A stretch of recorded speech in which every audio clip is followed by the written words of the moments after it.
Hello, everyone, and welcome to the mini series of the Behavioral Health Business Masterclass. My name is Nkatha Kimathi, and this afternoon I will be slow walking you in a very long way and teaching you how to open an assisted living facility, a behavioral health facility, or a DDD facility. So, any one of those three. Before I start, give me 1 minute. I just have one more file to pick, and then I'm going to introduce the agenda for this afternoon, and then we will proceed on with the conversation. So enjoy the view of my house. I'll be right back.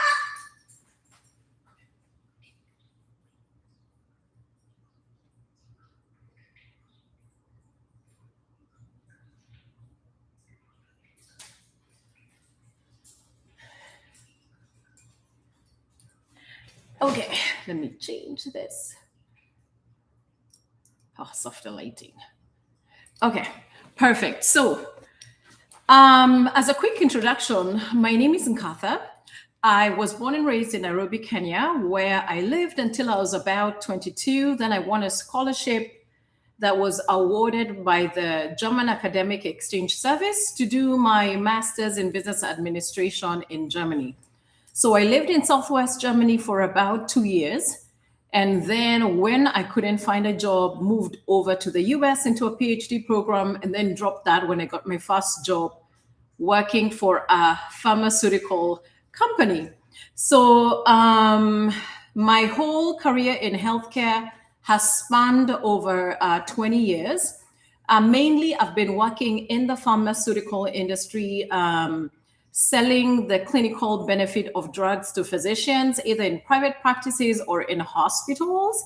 And then a few years ago, about 7 years ago, my friend shared with me about an assisted living facility. So I flew out from where I was in New York, came into the state of Arizona and looked at the assisted living model and loved it, threw my things in the air, packed my bags, left Manhattan and moved over to Arizona, where I started a behavioral health residential facility, what we call in Arizona as a BHRF.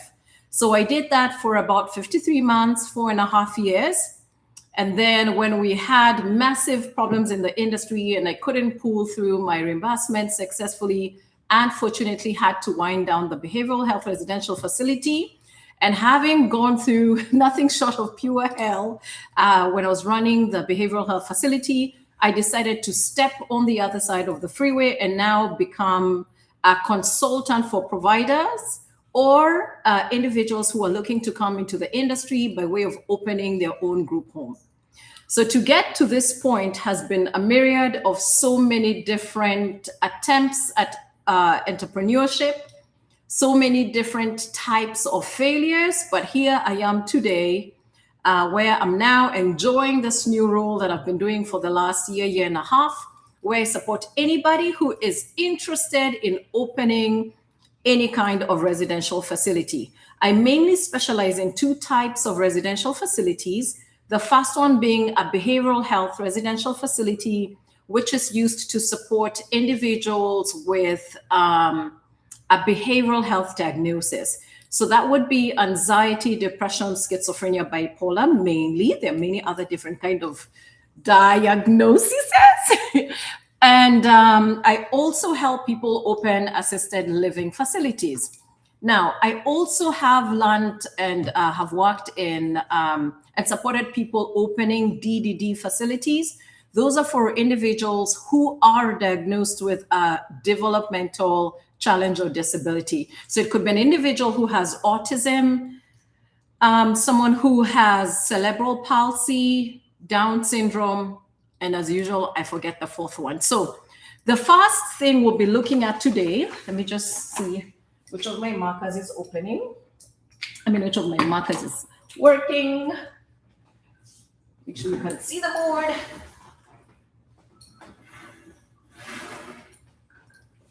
Let me see, yeah. So the first thing we'll be looking at today is a question of what kind of facility. So what kind of facility should you open? Facility. You can kind of see. Maybe I need a bigger marker. One quick second. Just get some markers opened. Oops. So the first one is what kind of facility? Yeah, this is much better. So facility. And there are three different kinds. It would be the DDD. Some states call it ID, others call it DIDD. And then there's behavioral health, and then there's assisted living. So the first question is what kind of facility? Then, let me see. Oh, it's so hard to position these things. Whee, there. So the first question everyone always asks is what kind of facility? The second question is the sequence of steps. What should happen? So the second one is like the sequence of steps. Like, how do I get this done in my state? And then the third question people ask is the budget. And then the fourth one would be mentorship charges. How much do you charge? How much?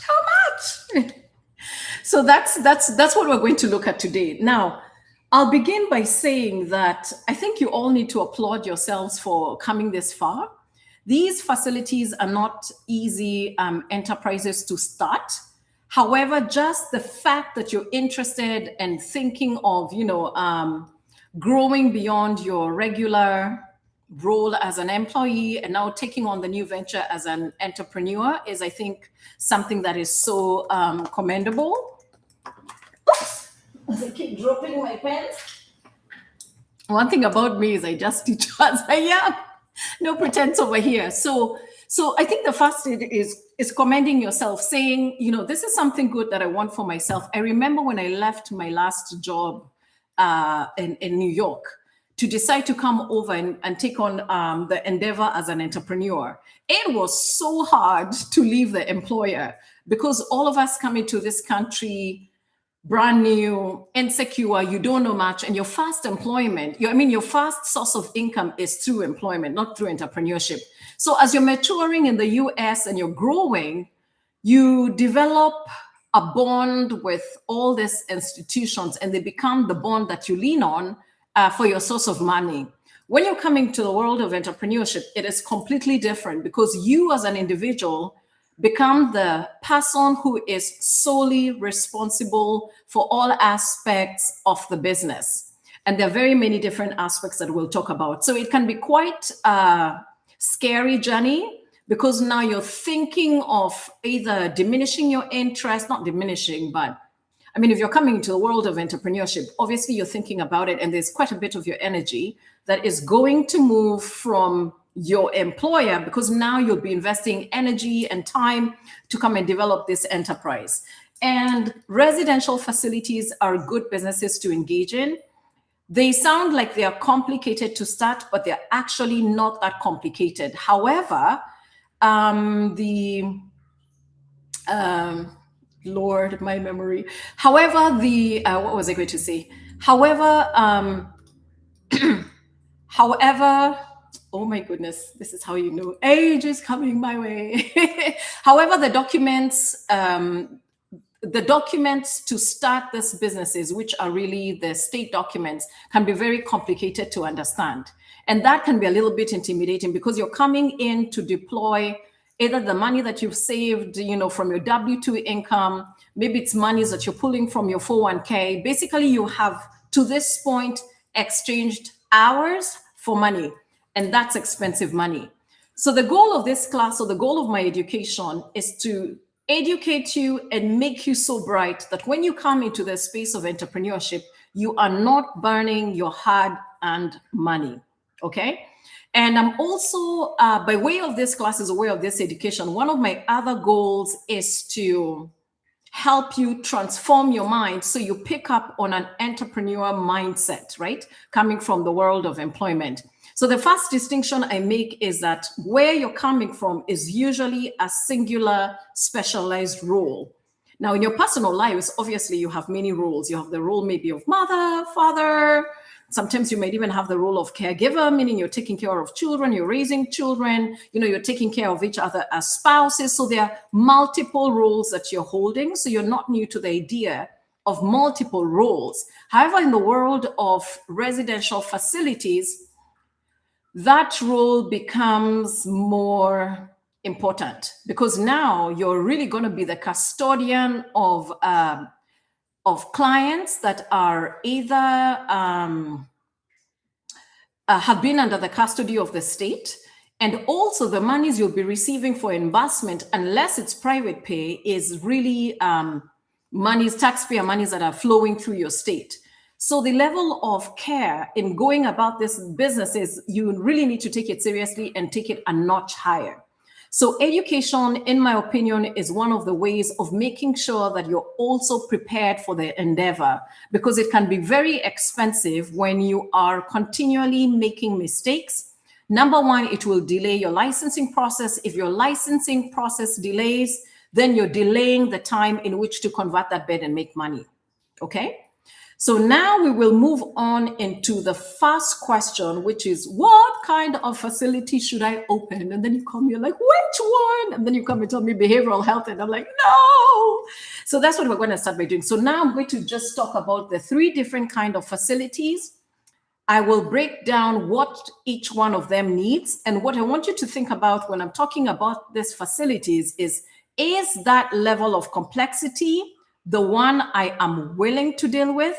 Is that my preference? Do I have the mental capacity for it? We're going to come down to budget, so don't worry about the budget right now. We're just talking about basic taste and flavor.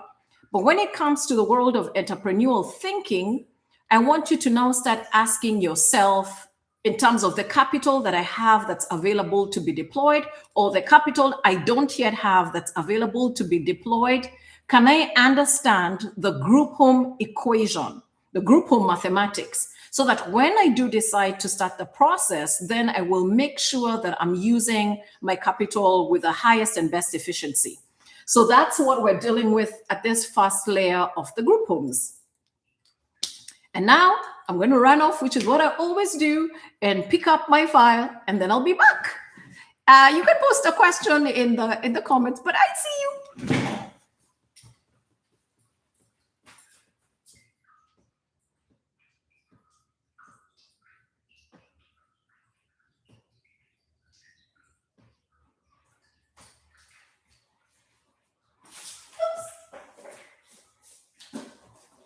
Okay. So now let us talk about the 3 different. Oh, I forgot to get some tissue paper to wipe off the board. Hold on.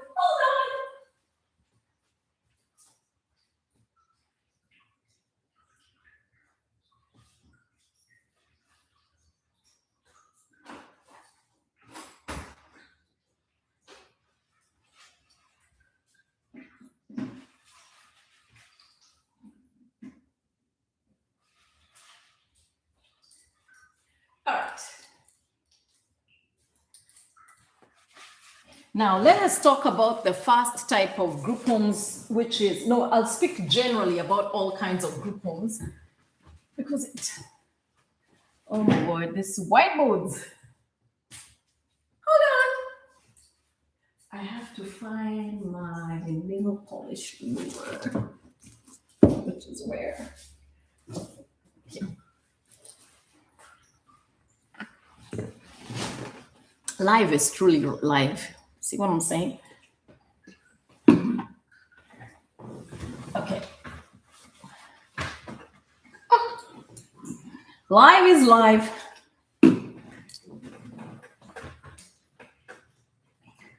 No. I have to get this cleaned out. No.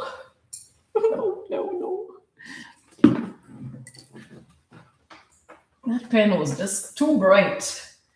Oh no. I don't think I'll successfully get this cleaned out. Let me see if a wet cloth can do it.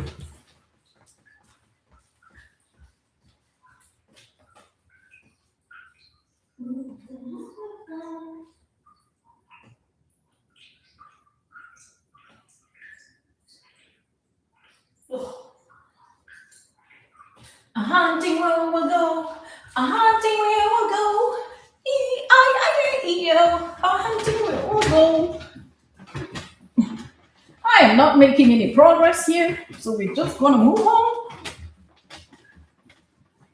Okay, it was just way too much. Issues that I need to solve later. All right, so we're talking about the 3 different types of group homes and what to consider. Now, in all the states, opening up group homes has the same kind of protocol. So I'm going to go over the protocol because it applies to the 3 different kinds of group homes. And then we will now break down each one of them separately. So the first part of the protocol is you have to find a property. Now, I'm going to come to the nuances of the different states because, for example, in the state of New Jersey, before you even identify a property, you must get you must be qualified, or you must get a certificate of need approved, right? So there are some little nuances. In some places, for example, they're on the waiver program, so that's different. So there are different funding entities that would pay for your provision of those services, but I'm just going to highlight the general protocol that applies in all the states. So because it's a residential business, you obviously need a property. Now, before you find a property, there's one consideration that you have to have. You have to ensure that that property meets the distance separation, the separative distance that your city has said a residential facility needs to be at. For example, in my little city, Maricopa City, where I am in Arizona, right? So the first part would be step 1 would be the property acquisition, right? You need a property acquisition. And for the property acquisition, you could either lease the property or you could buy the property. However, before you lease the property or buy the property, you have to make sure that the distance from one group home to another meets your city standards. So there are city regulations. So there's a distance. Like, for example, in my little city, Maricopa, it's 1,200 square feet. No, it can't be square feet. 1,200 feet, right? You can't really see, but you can kind of guess. Yeah, so that's what you do. So before you sign a lease, before you buy a home, go into your Department of Health Services, the Bureau of Residential Licensing, and just see who else has a property in this neighborhood that I'm interested in. Who else is running a facility? Then make sure that wherever it is you buy your property or you lease out your property, that there's enough distance according to your city's regulation. So different cities will define what that distance should be. Once you acquire the property, the first step that you're going to do, and this is just common to all states, is you have to get that property permitted by the city that you're living in as a residential facility, as a group home. So in order to get that property permitted, there are certain things that you have to do. Like, let's say now I was trying to permit the property Sananga. So here we are with the house Sananga. I'm trying to get this property permitted by the city of Maricopa, which is where I am, city of Maricopa. There are certain things that I'm gonna need. And the whole point of getting a property permitted is the city has to know how many people are living in that home, what type of home that is. Is it assisted living? Is it a behavioral health home? Is it a DDD home? And the most important thing is they have to really understand whether those clients are capable of self-preservation. Because imagine we have a hurricane, something happens, and so you have maybe clients who are not capable of self-preservation, which means they can't evacuate on their own. Then the city would have to have that information so that when help is coming into your home, they're very clear about it, right? So that's the whole goal of permitting. It's to just officially declare to the city what kind of home you're going to have and how many people you're going to be having in that home and what their level of capability is for the sake of emergency and shelter plans. So naturally, Under the permitting process, there are certain documents that you're going to give to your city regarding the type of home you're opening. For us in the city of Maricopa, whether it's assisted living facility or whether it's behavioral health, the documents we submit are the same. So now I'm going to list for you the documents that we submit in the state of Arizona, and then you can prompt your artificial intelligence, right? Because you're using artificial intelligence, because I've taught you how to use it, and prompt your AI to just ask, hey, does my city require the permitting process? Some people call it zoning, but it's not really zoning. Zoning is what the city actually does when they are zoning out different neighborhoods for different needs. Like they will say, this part of the neighborhood will be residential. This part of this acreage will be commercial. So it's not zoning. Zoning is done by the city. What we're doing is getting permission, a permit. Give me a permit to run a residential facility. So the first thing we always do is use a different method, is we submit an aerial map. So this is a road and this is a road. Like mine here is on Quinto Drive. And then I have another cross street here called Iron Point. When I take an aerial photograph of the property, I have to show my cross streets, right? Because you'll be calling 911 quite a bit of times. People need to know exactly where your property is located, right? So document number one is an aerial map of the property, which is right there. And you do this by taking a Google photo. Also, in the state of Arizona, we have our houses here and we have a little side gate here. It's like a gate. So you have to take, when you're taking your aerial photograph, the side gate has to show. Like, is it on the western side, eastern side, northern side, southern side? So include the side gate. Another reason is because the side gate is used for evacuations, right? Because in a property like this one, you can't see any of my exit signs. You can exit through the front door or you can exit through the side gate. So it has to be clear to the city what side your side gate is at, right? What else? So you need to have your cross streets, and then include also when you're taking the screenshot from Google Maps, include your cross street. Now, the next thing you're also going to put is an emergency map, right? Emergency map.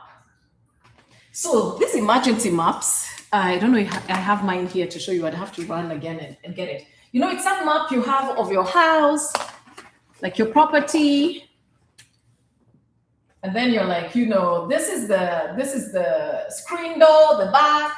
This is, the front door is here. This is bedroom 1, bedroom 2.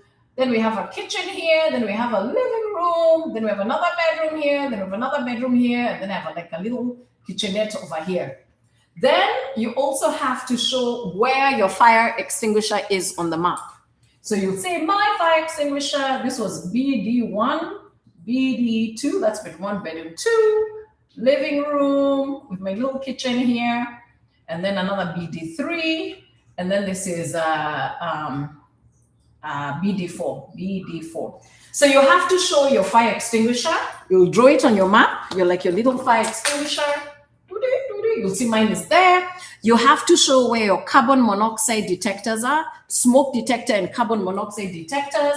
So like I have one in each bedroom, so you have to show exactly where they are. You also have to show your the stove. Like my stove over there, I have to put it in. So I'll say, okay, here's my little stove. So stove, I'll put here CO2, carbon monoxide detector and smoke. I'll put here also a fire extinguisher. Oh, you also have to have exit signs. So this will be exit signs. What else do you have to show?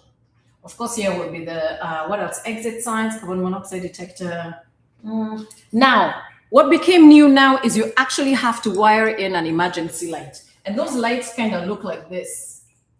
and you wire it into your house on the corridor. And if there was an emergency, the light goes on and highlights the corridor. So this is a wired emergency light. It's an emergency light, but you have to wire it in. So that's an emergency light. Yeah, I think that's pretty much it. So you have to have this emergency and evacuation map. Then you have to indicate the direction for evacuation. Like mine will be here, then, oh, here's also an exit sign. Through the front door, or mine can come exit through the back, come out through the side gate here, and exit. So this is the second document you have to include. The third one is you have to have a letter. You have to have a letter from your landlord. You can't just find a property and lease it out and think you'll be sneaky and convert that home into a group home and not inform your landlord. You always have to inform your landlord, and you have to have a letter. So the first document is the aerial map, then the emergency evacuation map.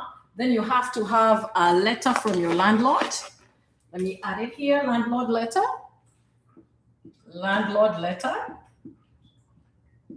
This just says that I, Nkatha Kimathi, the landlord, have authorized Happy Hannah to open a behavioral health residential facility at this and this address. Perfect, you're good. Now, what else do you need beyond a landlord letter? Then you have to create an emergency and safety plan.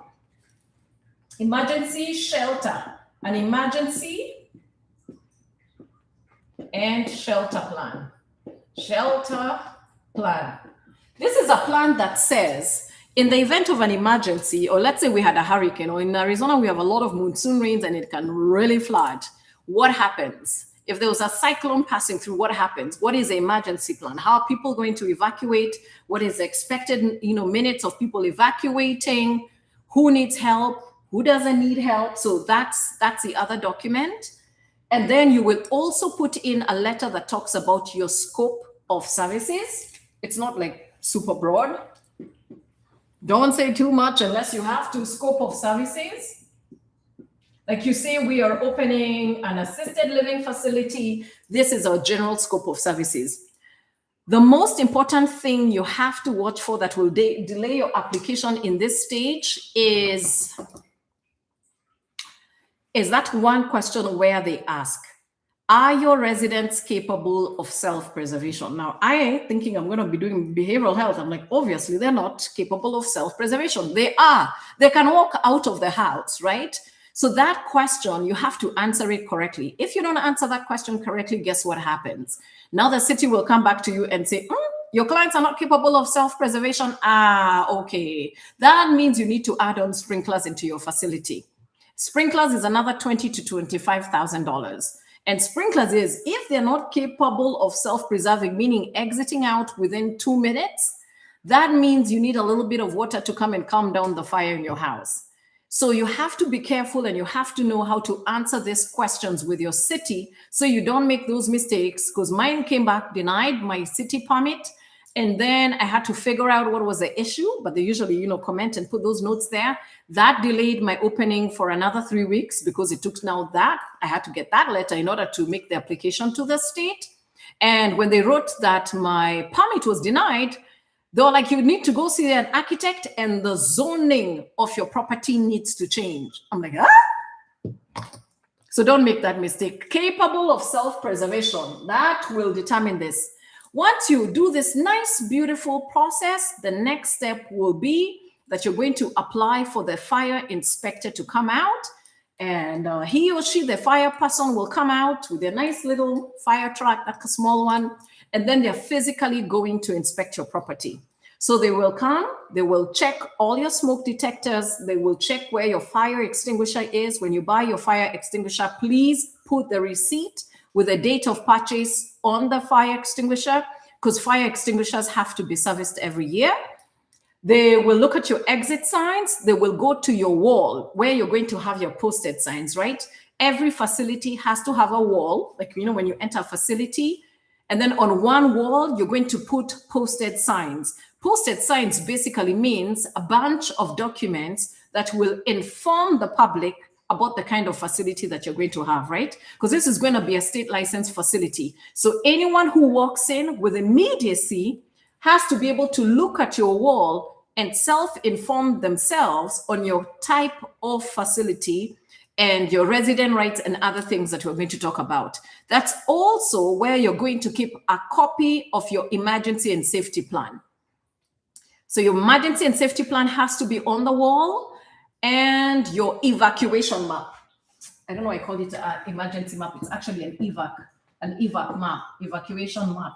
And in any establishment that you go to, anyone, even in the shops, you always see on a wall somewhere, you'll always see, like, when you go shopping, just look, you're going to see fire extinguishers either on the column or something, and you'll always see an evacuation map. So this is something that's typical and something that's expected. Then they will also go into your garage and check your heater and make sure that within 3 feet from the heater, that you have nothing that's flammable, right? You don't want like your water boiling in the heater, then something flames. Then they will go outside and check your side gate. If you guys, your kind of properties have that little side gate, whether it's latched, unlatched, and then they'll instruct you accordingly. In Arizona, the instructions have always changed. First it was unlatched, then it was latch. Now it is latch and alarm. So I don't know, you're gonna figure it out. Once you pass all of that, guess what? You have finished stage 2. You finished stage 2, yay! And now your city is going to permit you to have a group home.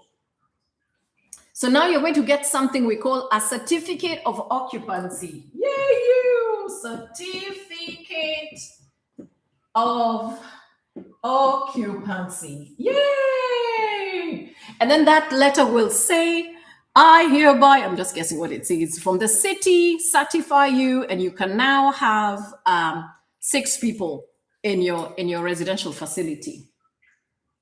I need to run off and find you that certificate of occupancy so you can see exactly what that looks like, right?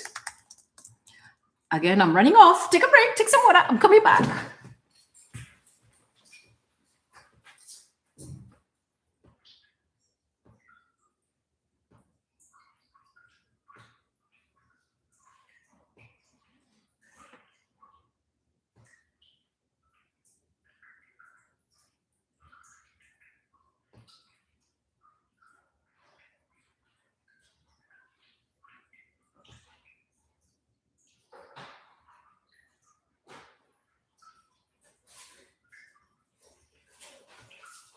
Where am I? Let me see.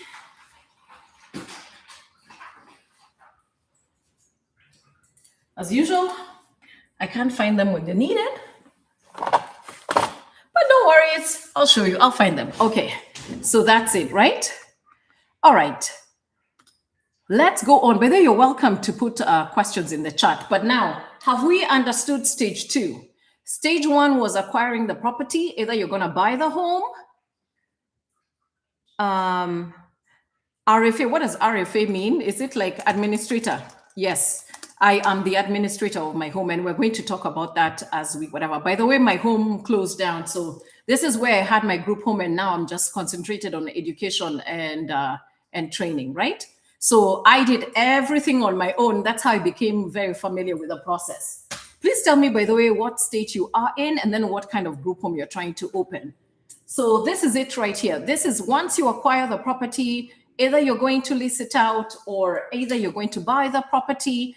To get your property permitted, this is what you have to do. Now your city is super clear. They're like, okay, this is the kind of home Sananga Care Homes is gonna be. It's gonna be a behavioral health facility or assisted living or a DDD group home. And then they're clear. These are the number of people that are gonna be residing in the home. They're capable or incapable of self-preservation. And this is exactly where the home is located. So that's what you have done with this process. Now, there's one beautiful thing of creating an amazing system as you're setting up this group homes. The first one is always a challenge because all these documents are new to you. By the time you go to the second home, the third home, the fourth home, it's going to become automatic. But what you don't want to do is not have very good records when you create your first home, because you'll forget as time goes on. You're doing your operations, you're going to forget what you did the first time around. So as you build your group home, open nice folders. Like the first folder would be called property acquisition. That's where you're going to put in all your documents that you use to open the group home or the leases, anything that had to do with the acquisition of the property, even screenshots of how you went into your own, state's Bureau of Residential Licensing to see where other group homes were. Save all those links, like open a Word document, put in the title of what that link is about and save it. Because let me tell you, when you're coming to open your second, your third home, you'll be like, where did I go? And then it gets frustrating. So the idea of really education is to do one thing once and set up a system where you can come back again and repeat it. So I'm going to show you my founding file that I used when I was opening. I still have it.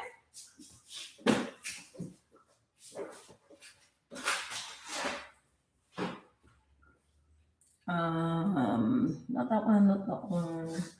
Articles, not articles. This is the state one. What did I keep? I have so many files to do. Yes. Gotcha. This was my founding file. Let me see. Close far. This way, that way, there. So this is the one that I used to create my my LLC, then my EIN, my employee identity number, my NPI, then my city application, and the state.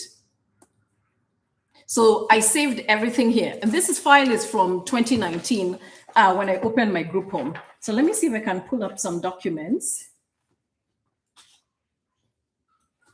Yeah. So I got my license. I started in, this was the letter just telling me that there's your license for a behavioral health residential facility. So I opened my home in June of 2020, but I bought the property in October 2019. And then, let me see, when it came to the, I want to show you the city documents. Oh yeah, oh, in fact, this is great, here it is. Let me show you this. This is just a picture. It's so hard to show. This is a picture of the aerial view. Ooh. So this is what it looks like. You see my cross streets over there, and then my house at the corner here. So this is my cross street. Oops, there's my cross street, and then going up. So that's the way it is. So this is what an aerial view looks like. And you can see both sides of my property, right?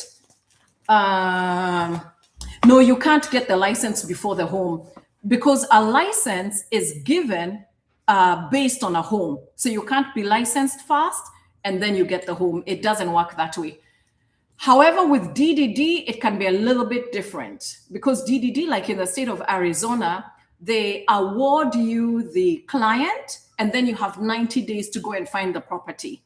So DDD, for individuals with developmental needs in the state of Arizona, it's a bit different. So you have to check for your particular state, for the particular type of business, what is required.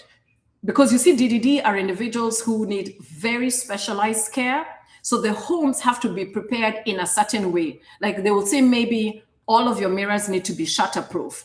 We're only going to give you one resident in this home because they're high needs and they need 3 staff members per shift because of the high needs, because like the client has just very aggressive behavior. So with a DDD home, the instructions might be different because of the level of needs for the clients are different. So just to put that in there. Let me see. So that was a picture of the aerial view. Let me see what else I have in my file that I could show you.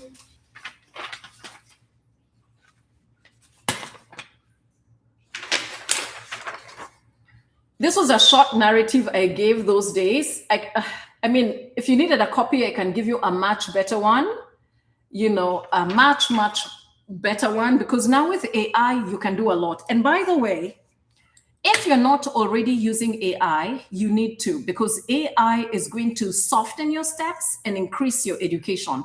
I use Claude and ChatGPT, and I'll put it in the chat right now. And whenever you instruct it for information that you need about your particular state, tell AI to explain to you as somebody with 12th grade education. Then it can simplify a lot of the information that it will give to you. So now we are going to move on from the application to the city. But before we do, I want to show you what the zoning clearance document looks like. It's right there. So that's what the zoning document looks like. So I'll just read it out. It just says, zoning clearance, the adult group care facility, Sananga care homes, proposed occupancy of 6 capable residents of preserving themselves during an emergency at property address 41996 West Kinto Drive is allowed by right by City of Maricopa Zoning Code 410.24 as revised in this ordinance. Also, for the City of Maricopa Building Code, Chapter 7, blah, blah, blah, facilities that provide accommodations for 10 or fewer persons receiving care classified as R3 residential group do not require any additional inspection or occupancy change from the City of Maricopa. When you move from an occupancy of 6 residents to 10 residents, you usually require sprinklers. Sprinklers is a $20,000 to $25,000 budget in the state of Arizona. So are we all clear with what it takes to get a permit from the city and get this, certificate of occupancy? Just typing here. Welcome. Your questions. Okay. All right. So now for AI, I use Claude.ai by Anthropic and ChatGPT. There's one important step I forgot. I can't even believe I forgot it, but we are going to come back to it. Okay. Now, zoning is complete. The next step we want to do, and again, this is a general idea of opening a group home in any state, because I've looked at a lot of the states and the systems or the processes are similar because everyone is being housed in a house. It's a residential facility. Now we're going to move to the stage number 3, right? Stage number 1 was property acquisition. Stage number 2 was permitting the property with the city. Now we're going to go to stage number 3. Stage number 3 is where you're preparing your documents in order to make an application to your state for the actual license. So that's stage number 3. So we're going to talk in depth about what documents you require before you submit the application to the state. And that's a bit detailed, but I'll break it down in a way that you can understand. ChatGPT is going to help you customize this knowledge for your state. So I'm just going to rub this off with my nail polish remover that is making me half drunk here because of the smell of alcohol. Why do I put myself in these troubles? Let me tell you. Oops.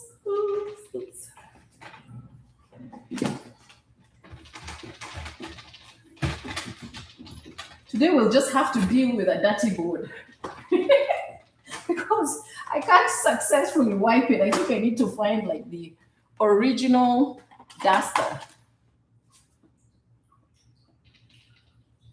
So please bear with my dirty board. The alcohol is driving me nuts. The nail polish remover smell.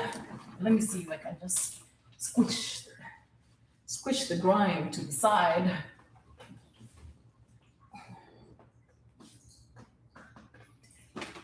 Oh, magic! You need to go on a cloth.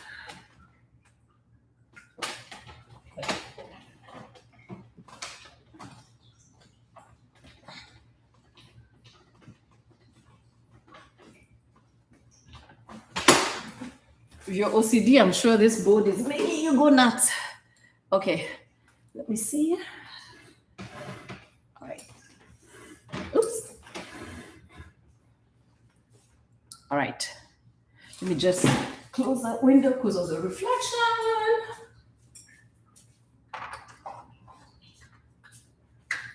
All right. So now, stage number 3. The third stage is preparing for the state application. So let's go here. So this is now your state application.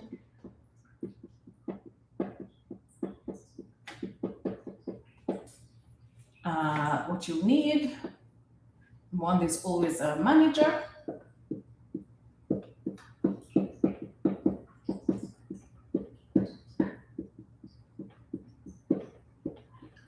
So this is for.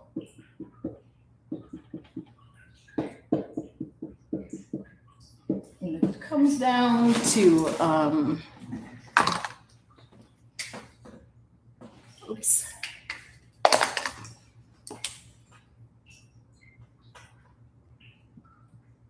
Policies.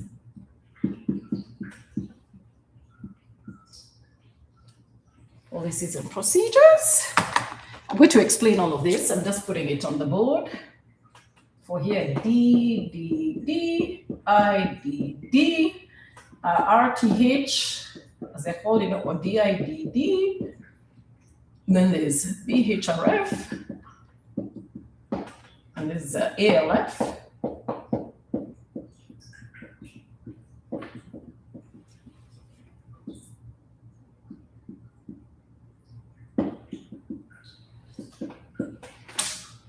This is the first document. Second document is your change pens. I'll explain this right now. Just wanted to get it out. Is your personnel.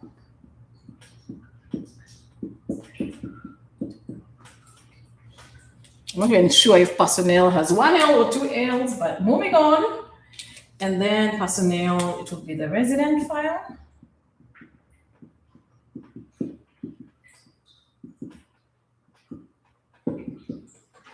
And then the fourth one would be facility file.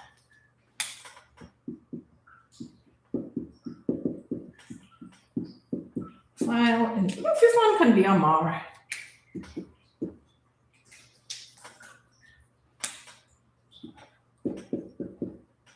Okay, that's clear. Perfect.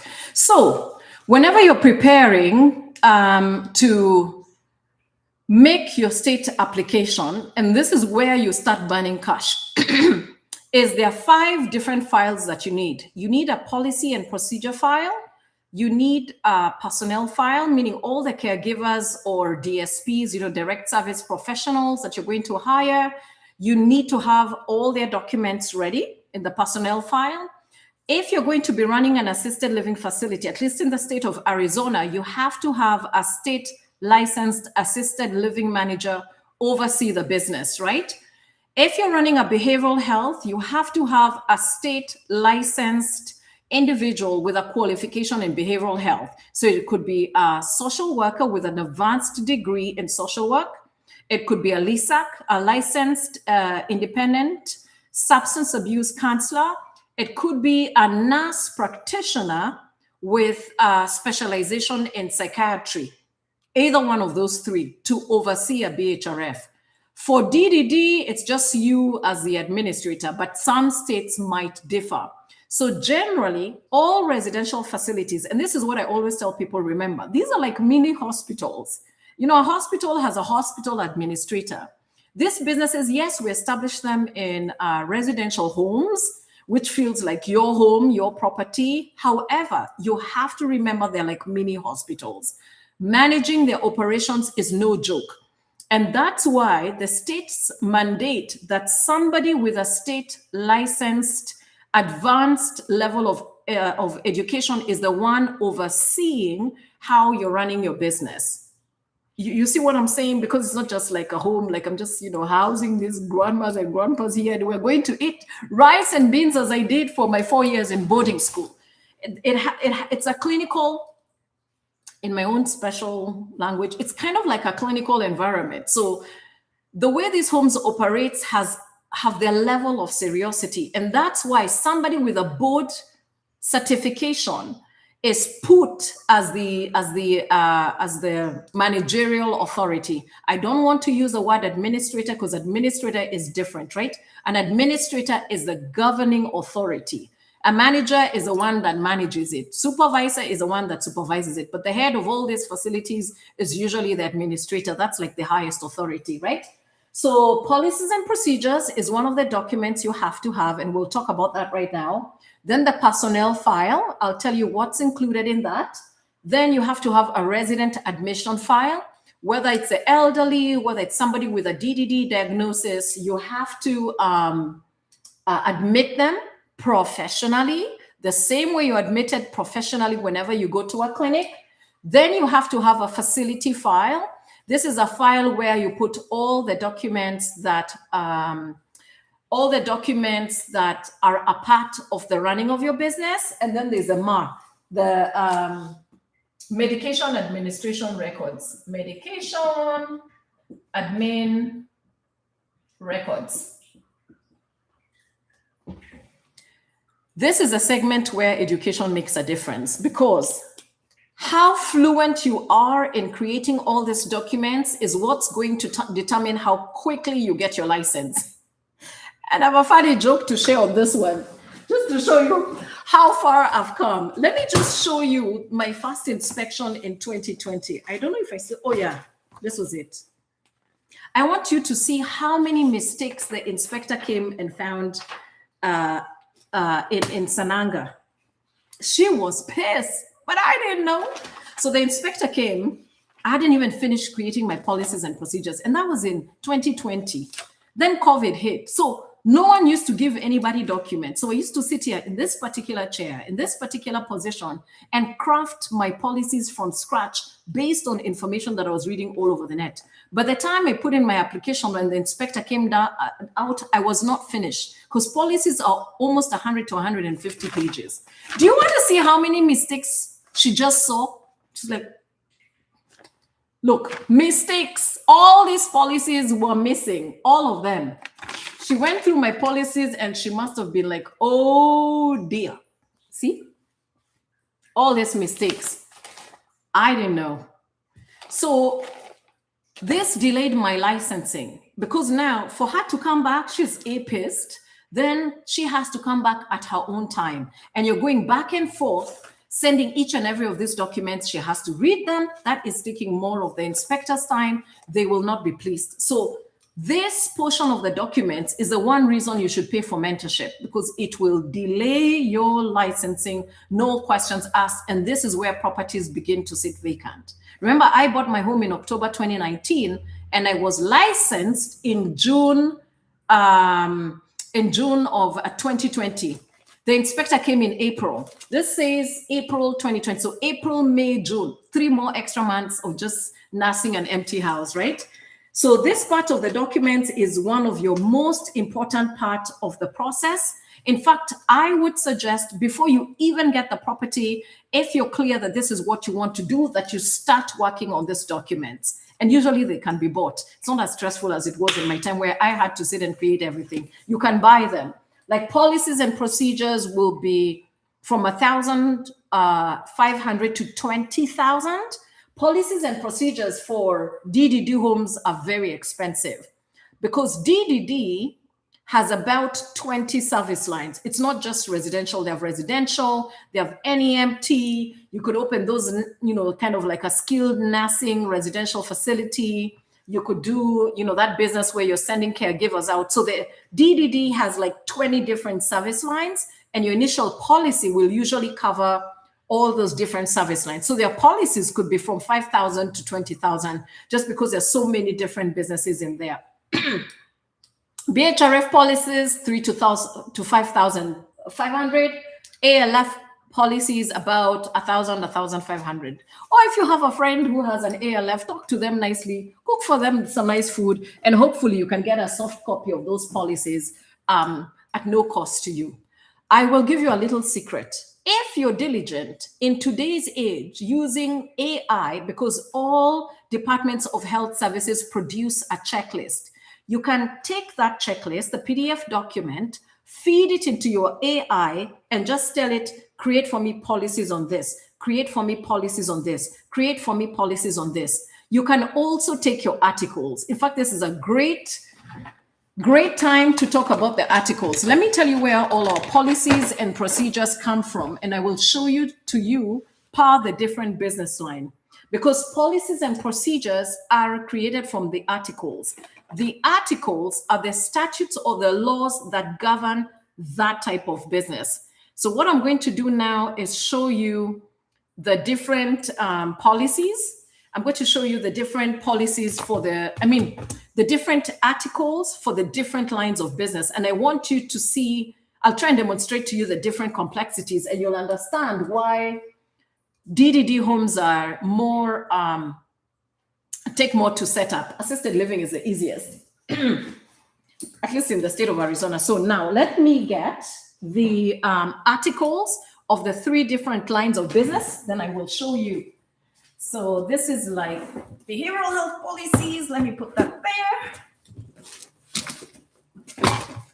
Yeah, the articles. Okay.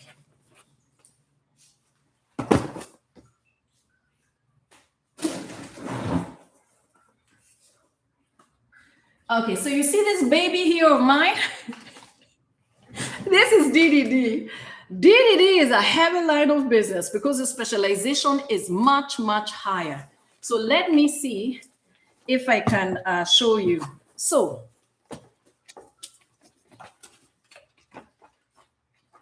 checklist.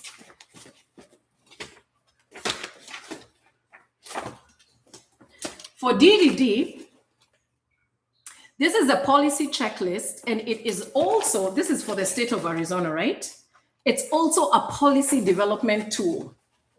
You see? So over here, they have a policy development tool, all these pages, and they're so specific with a DDD, right? Because those clients are high specialization clients. So that's just that there, right?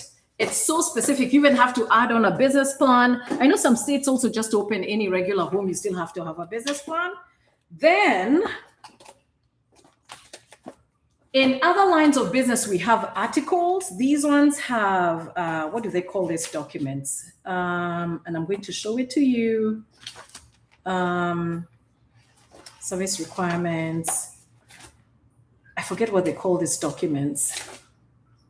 Oh, these are their policies. Look at this. This is the DDD policies. And they call it becoming a vendor. So to become a qualified vendor, see this fact book? This is all the different policies. And remember what I told you with DDD, there are so many different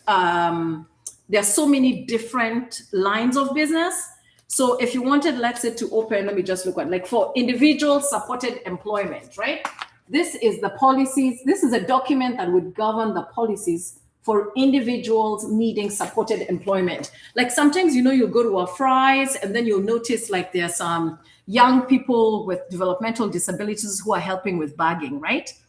This is what individual supported employment is. Someone would go out with these individuals, go to Fry's, then just help them and give them that kind of hands-on direct, job orientation. So that's what that would be. There's an employment support aid. You see, that's another line of business within DDD. There's, for those who open day service programs, that's another line of business with DDD. So DDD, there's transportation, like the NEMT, non-emergency medical transportation. So if you are building a DDD company, this is the manual that comes from the state. In Arizona, it comes from the Department of Economic Services, and you would use this to create your policies and procedures. That's why policies and procedures for DDD are much more expensive, like 5, 10, 20 grand, right? Now, to become a provider, this is their policy manual. It's so much. Here it is. This is the provider manual, again, for a DDD line of business. Let me see if I can give you a peek of anything in here. And by the way, all these documents are public documents. If you needed to know the link, you can always call me or text me. I'm going to put my number in the chat, and then I can send you the link. Like if you need the link also to your own state, you're like, where do I go to just start the whole process, even to noodle my little nose and have a look, I can always send you the link. So these are not private documents that I'm sharing with you. These are public documents that are available to everyone. All right, chapter 7. Yeah, this is a provider manual. Now, in the line of DDD in Arizona, they have a provider manual. You would take this provider manual and then you take that other file and that other file and create your business. And reading all of that is, you need to focus. It took me almost 6 months to read all of that stuff. Okay, let's go to the easier lines of business that I hope you're going to start with. Now, whether you're opening an assisted living facility or a behavioral health facility, you're always going to have articles. Are these the articles? Yeah. An article is like, the way I keep saying, like the laws, like these are assisted living articles for the state of Arizona. This one here, you see articles, and then there are all these things that you would need to know. If you're opening a behavioral health facility, so it's Article 8 for assisted living, it's Article 7 for behavioral health. If you're interested in opening one of these businesses, you have to read these articles, man. These businesses are no joke. You have to read these articles, pour your nice cup of tea, read the articles. What was I going to say? Tab them out, because this makes your business. So the earlier you can learn these articles and kind of memorize them, the better for you. These were my articles from the year 2019. And you can see they're well read because the articles define every little single detail about the business. And when an inspector comes out a year later, for the annual inspection, you're being crucified on these articles. Like, why didn't you do this? Why didn't you do that? Why isn't this on your policies? You're not following the law. Hello, Madam Cather. Twing, there's your $500 ticket. So you have to know your articles, but because they govern everything that you're going to do in the home. Everything in these homes is highly regulated. There's no guesswork. Maybe the love you give to your clients, is not as regulated, but every single detail with regards to operations is regulated in the articles, right? So assisted living is regulated by Article 8, and then behavioral health is regulated by Article 7. If you're not in Arizona, you have to find the articles that regulate these types of businesses in your states. And that you can do from, let me just give you my phone number, 520-252-5967. That's a direct line only. Direct line only. And my WhatsApp is 520-510-5057. Sometimes I forget for my phone number, but I think that's close to it. Yeah. All right. Are we clear on articles? Now, from your articles, that's where you develop your policies from. Let me tell you what I mean. From your articles, let's just say we were opening an assisted living.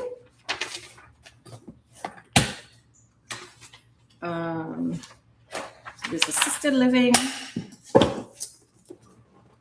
Okay, let's go through this. All right. Let me see how I can hold. Oops, steady. Oops. Okay. So you can see here from the the assisted living articles, it talks about the administrator, the quality management file, contracted services, who are the people you're going to contract, your personnel. Oh, so I didn't spell personnel wrongly.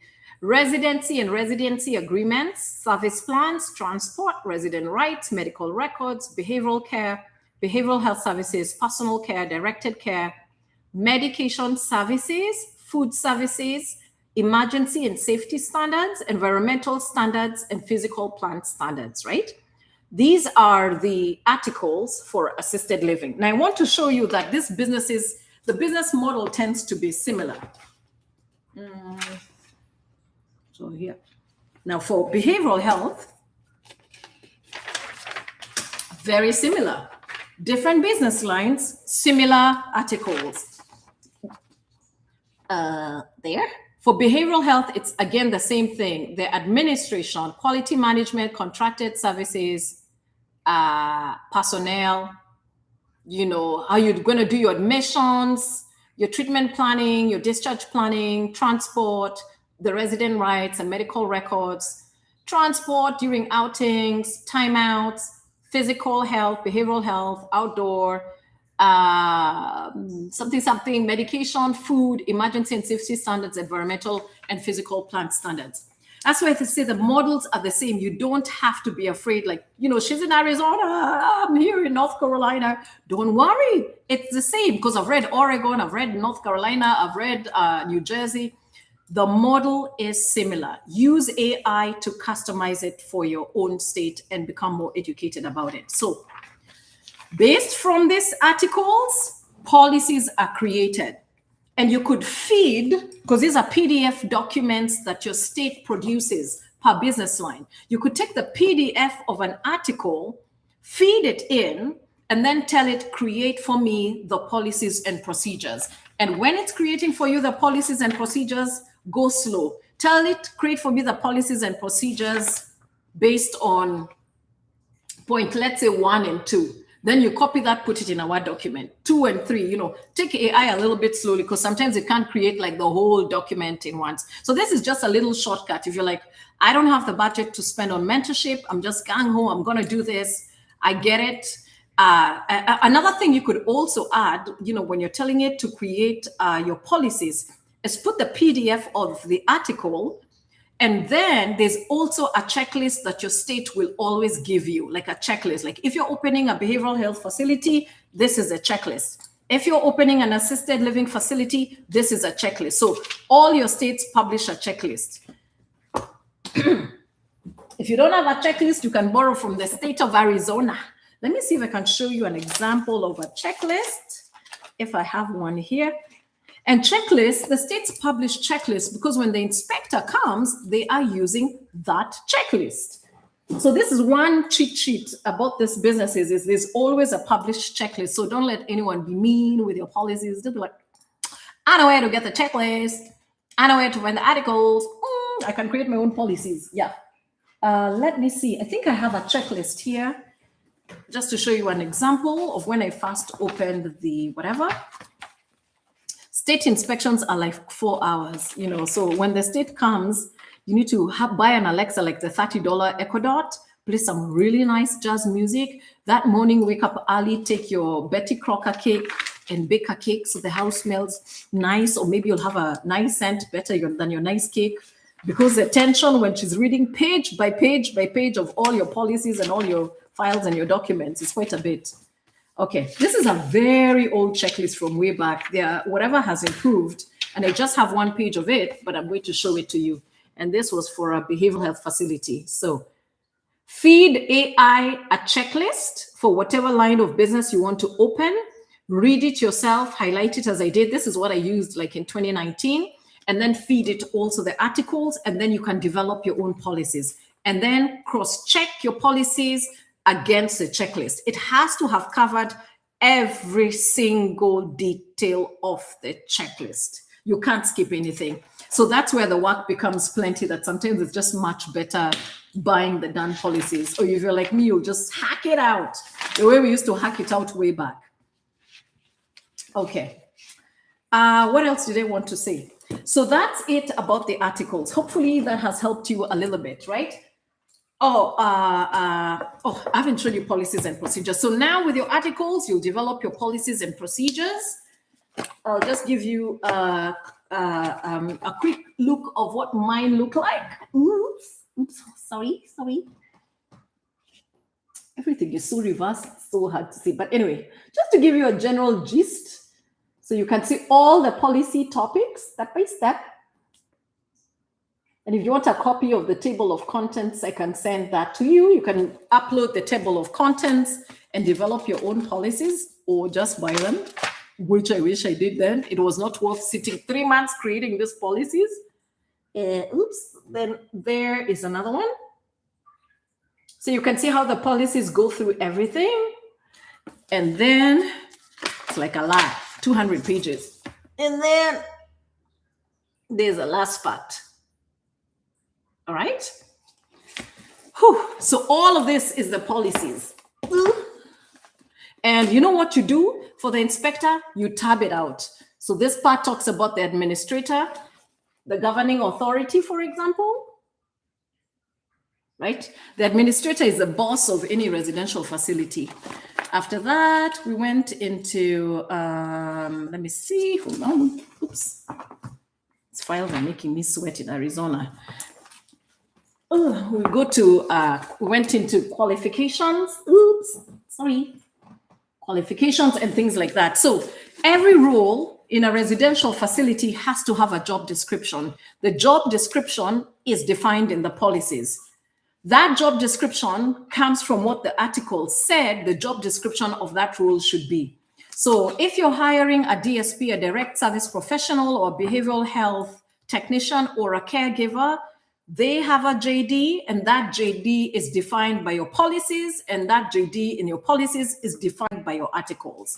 So that's the way it goes. That's why it goes articles to policies, then now to your own operating manual. I told you this businesses were no joke, but you can do it. But be serious. Okay. We're good with policies. Is everyone good with policies? Any questions about the policies before I move on? Now I'm going to discuss the personnel file, which I have misspelled here. Any questions on the policies? It's a ton, but let me tell you the beauty about doing this part well. When you're opening the second group home, you're basically taking this, reprinting it with a new address of your home. It feels so good. You know, you're just taking your, your personnel file. You're just creating a second one for your new home. It's so easy. Like you could open a new home if states used to license new homes within like 5 hours. You could literally open a new group home within 2 days. Because now all these documents, once you do them, you will never need to do them again. It's just a fast round when you're piecing all of these documents together. Then once they're done, copying them for the second home, the third home, the fourth home, not bad at all. You're going to do it. So now we're going to move over to the personnel file, right? And the personnel file, let me see what I can do for the personnel file. I think I need to put this on the board.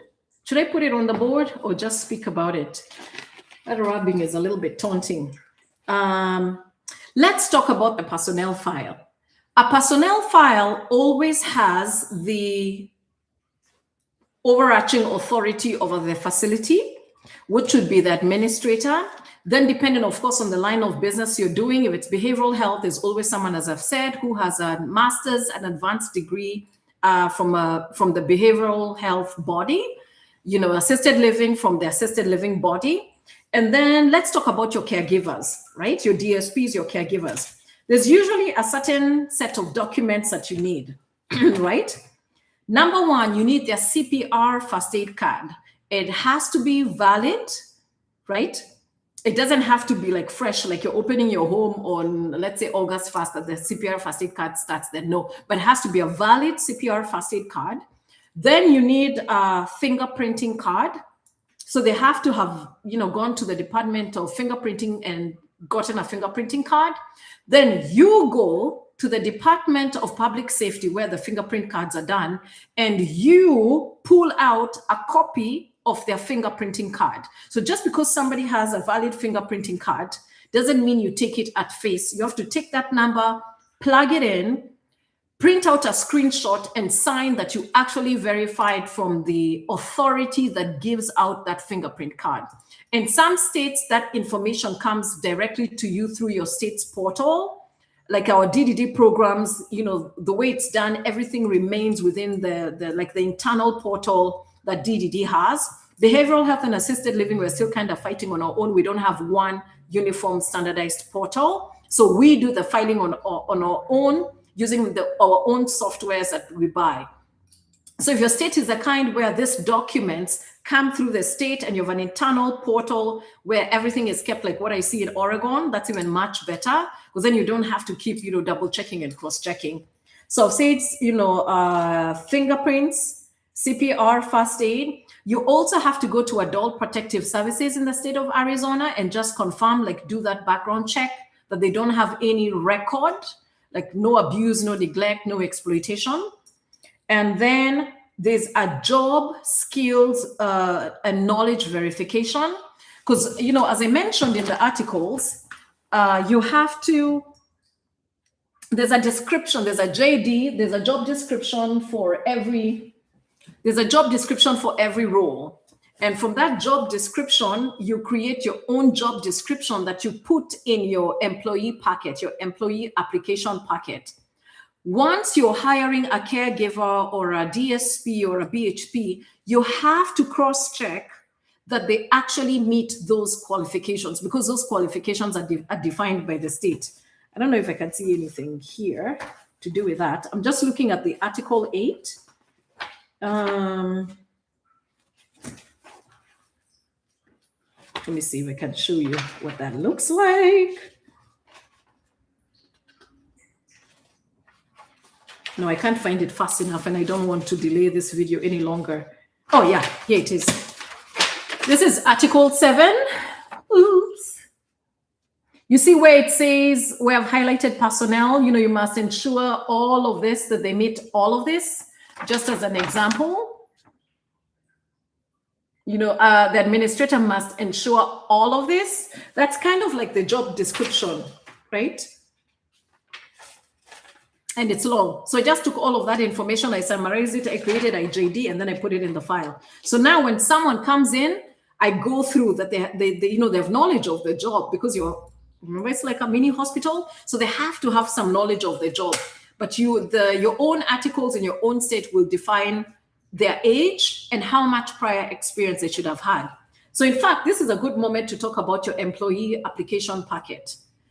In your employee application packet, there'll be a segment where you have to call their references and just do like so personal references and work references.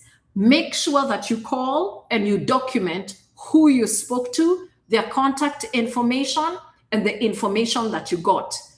Don't cook that thing, because what inspectors do is sometimes they call that number that you said you'll call, and they call to see where that person worked. And if you cooked that information, your license will be denied and you'll be sent to the appeals board. So be very careful about that. This is not one business where you want to cook, because one little mistake and you're cooked. Because what happens is they deny your license, and now you have to go to the board, go through the appeal process, try and say that your cookery was not cookery, and then it's just not worth it. So be careful about the resumes that your caregivers give you. Cross-check that information. Your employee packet is one thing that you have to oversee. Cross those T's, dot them, and just read that information and make sure it's accurate and make sure you've called, right? Then do that job knowledge skills verification and check their job references and indicate who you called, when you called, and what information did you get. So that's pretty much it. In a behavioral health facility, you will also hire a registered nurse, because what happens is when the referrals come from the psychiatric hospitals, the outpatient treatment centers, or the rehabilitation facilities, a nurse has to come in within a certain given amount of time, usually 24 to 48 hours. You have to read the article and see the exact time that is required, and they will do an assessment of the client, right? They will also go through the medications of the client. So you'll have filled out your MAR, your medical administration record, and then when the nurse comes, they'll physically assess the client, talk to the client, just check their disposition. And then they'll take the MAR that you have prepared, whether it's electronic or paper. I used to use paper, we were so behind. And then they'll cross-check each medication versus what you've written and make sure that the directions are correct. So you have to contract a nurse. And the nurse comes in and then you'll pay them that hourly wage. But the contract must be on file in your personnel file. And the nurse, of course, is going to give you a copy of their nursing license. You have to go to the board of nursing. You have to put in the license number. You take a screenshot of that page and you sign and date that you have verified that their nursing license is valid. Anyone who comes into your facility with a state document, meaning a board certification, you have to go to that board and cross-check that information on your own and verify that you have done that. That's the way this thing rolls. So who knows? I don't know if some people are cooking, they have a nursing license and all of that. Yeah. So whoever it is that's your clinical supervisor, you have to go to the board of, I think it's behavioral health something, put in the license number, pull out their record, file the record, and demonstrate that you actually went to the board to cross-check all these things. And all of that stuff you'll put in the personnel file. So like my personnel file started with my clinical supervisor right there. Then I took all of my clinical supervisor's details. Then I put in the details of my registered nurse, right? And a contract. For the BHP and the nurse, they've signed a contract. The contract has to be valid. It's one of the items that is cross-checked. When we used to open the homes in 2019, I saw people were so raggedy. You know what they used to do? They used to come to the house, borrow a BHP's information, and then go and use that information without the BHP's knowledge. It's a behavioral health professional, and use that person's information without permission. And then the inspector would come, call the BHP, and then discover that the BHP had no idea that their documents were being used to open another group home. So that's why I tell you, there's a lot of people who do really funny stuff. Don't do it. Now in the state of Arizona, you actually have to put in either the assisted living manager's license and their license number and the BHP's document. So they've become stricter. So now if you want to become a provider with a state and you're feeling that provider, in Arizona, we call it APEP, the provider enrollment application, that whole thing. Now you even have to put your own home address just because of all the fraud that had happened. So if the FBI is coming, they're just like knocking right on your door. So that's why you have to make sure that these records are absolutely accurate. So I've shown you the clinical supervisor, then it goes on to the registered nurse. Next was me, the group home administrator. That was me there, right? And the documents for myself. And then after that was my BHT, and then my BHT, and then my BHT. So that's how you create your personnel file. So in your personnel file, you're always going to include your contracted personnel. Oh, there's one person, I forgot it. You have to have a registered dietitian. In fact, I just saw the menus here. And you have to have a contract of the registered dietitian, because in these homes, you have to have menus. And each week is a different menu. So week 1, you'll have your food for week 1. Week 2, you're going to have your menu items for week 2. Week 3, week 4. Your state is going to tell you when they want that menu posted. So you could write out like on an Excel document, this is what I want my members to be eating, breakfast, lunch, dinner with 2 snacks in between. But then that has to go to a registered dietitian. They have to put their stamp on it. And then now your menus are good. I just saw my menus, so I'm going to show you what I mean by week 1, week 2.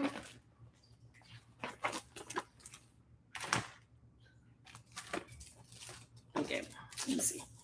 So this is an example of the menu. You see it here? Of the menu, and it has a seal. Seal is over here from the registered dietitian.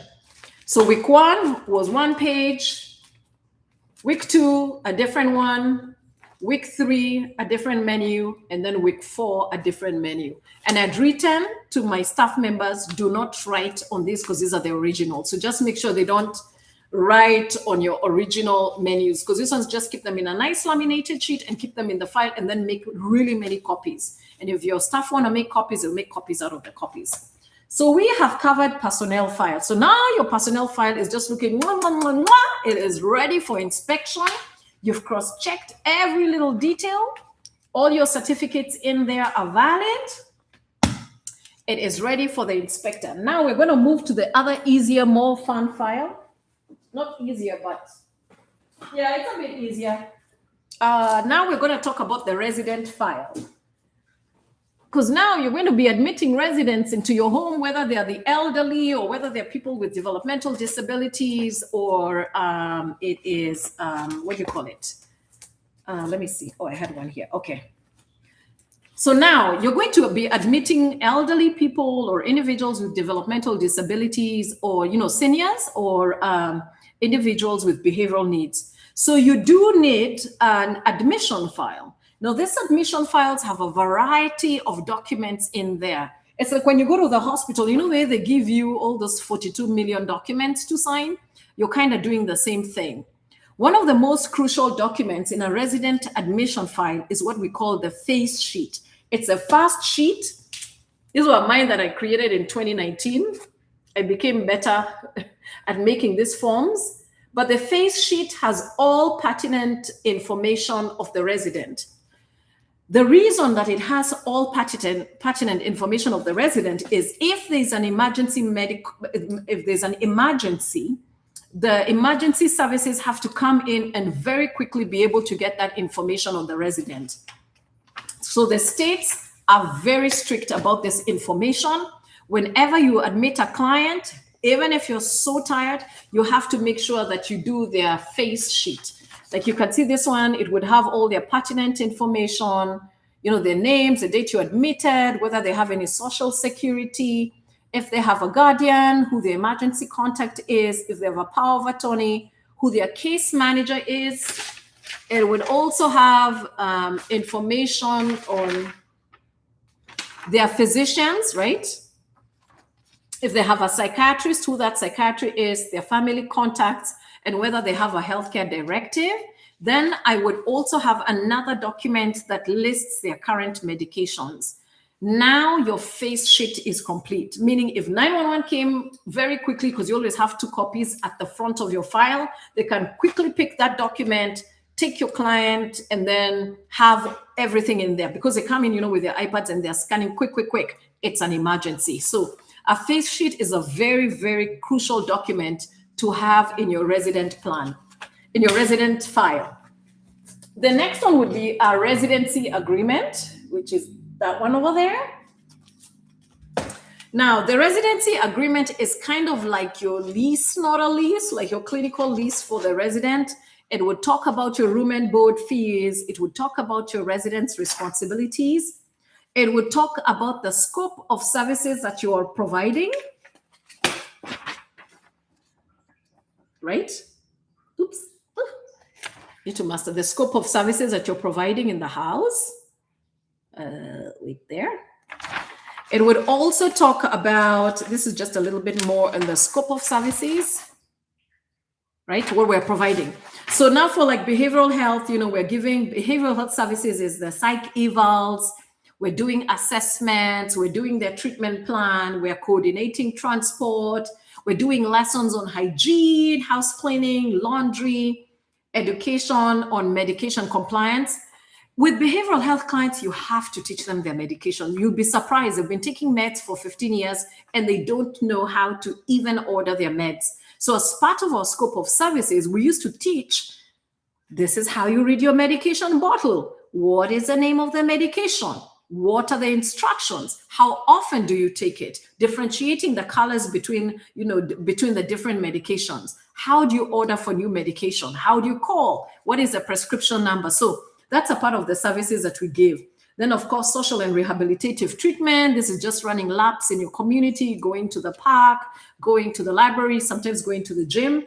Counseling, very important. You have to provide counseling, and counseling notes have to be taken. You also have to write progress notes. Then health and nutrition classes. Behavioral health clients tend to eat a lot of junk and processed food. So you have to slowly groom them to eating nutritious food. Then lessons on meal preparation. You'll always teach, like, the way us gets traditionally cooked. Chop the onions, chop the tomatoes, saute. So you'll be teaching a lot on meal preparation. Then health and wellness education, like I used to buy yoga mats for the house, little weights. Then they could do a little bit of exercising in the house. We used to do a lot of community walks. Then there's those therapeutic classes, right? The anger management. Then we used to do individual and group counseling as BHTs. And anytime you provide some counseling or those progress notes in a behavioral health home, they have to be signed off by your clinical supervisor. The clinical supervisor doesn't have to be the one constantly doing the counseling. You can do that as a BHT, but they have to be signed off, and your inspector will check that. Then, of course, there's a treatment of substance use disorders. Some people will go in and even take their clients out for like the AA classes. I used to take mine for AA classes, and then I would smell vodka. So I cut off those AA classes and we're like, now we're going to do AA classes. So sometimes with behavioral health clients, it can be very naughty, especially the high functioning ones. They tend to go to all these AA classes in the community, and then they swap drugs, and then they swap alcohol. So it's like they have no alcohol in your house, but when they go there, there's always a supplier. So just smell around is all I'm saying. Like, watch out. And then skill training and development. Let me tell you the difference, one big difference between behavioral health and assisted living. You're working for your cash. This is not free money when you're doing those RTHs in Oregon. I know those ones have recently opened. That field has really opened. Running behavioral health facilities is absolutely no joke. You have to be very dedicated in order to have a successful behavioral health residential facility, because running these things during the day is a mental health drain, because when you have been incapacitated by mental disease, there's not a lot that you can really do on your own. And these individuals are crutching on your emotional well-being, on your mentorship, on the way you navigate life in order for them to navigate life. So it's like they're crutching on your mental and emotional wellness. So for you, it's very draining. And the language that is spoken in the home when people have mental health challenge is not the same. You know, the way I'm speaking to you guys as, upcoming entrepreneurs, I'm speaking to you straight. If I was speaking to my clients and I was telling them something else, I'd be more relaxed. I would joke a lot. I would simplify my English. I would simplify my communication. I'd have lots more jokes. I'd be lots more animated. So it's like I'm speaking outside of my regular speaking. So I'm like taking on a new different persona. And that's exhausting to be in that different kind of persona. Because I realize the way I speak normally can trigger people and agitate people. And in a group home, behavioral health, you're constantly managing for mood. So to create ease and fun and play, I'm more relaxed, I'm more serious, more animated, more funny. Because if you're a client and you're trying to manage, those schizophrenic voices, you don't need me speaking with this intensity and this harshness. So it's much more, it's more draining. Now, assisted livings might be a little bit more tiring physically, because you're doing a lot of personal care, like, all the cleaning, all the hygiene, things like that. But in assisted living, they consume relatively less compared to behavioral health. Like, all my clients put in 30 to 40 pounds. Like, they eat a lot because the psychiatric medications, a lot of them increase the appetite. So that's why it's so important that when you're choosing what kind of home to open, you're also thinking of your own mental capacity and bandwidth. Now, I know we're going to get to the budget side, but these are some of the things that you're thinking about. Because with behavioral health homes, you're raising adults, unless even when you have your children, you have your kids. But most of us open the, behavioral health homes for people 18 and above. But who they are psychologically and emotionally is like children. And they're banking on you, and you have your own families to take care of, your own spouses and everything. So just be aware about that. I mean, I'd come in for 2 days and I'd be like, oh God. And that's why it's so important to be so good to your caregivers. Like, love them, buy them gifts. When you go out shopping and you're carrying in everybody in a behavioral health home, give everybody pocket money fairly. Let also your staff members go and buy themselves some hygiene items, some nice outfit. You have to be really great with your staff members and really kind and love bomb them all the time, because behavioral health facilities are mentally draining and the home is active 24 hours. It's not like in assisted living where the clients tend to quieten down between 5:30 and 7. They have dinner at 4. 5:30, everyone's done in their rooms, the home quiets down, you have, the time to rejuvenate yourself, right? So those are some of the differences to note within the two.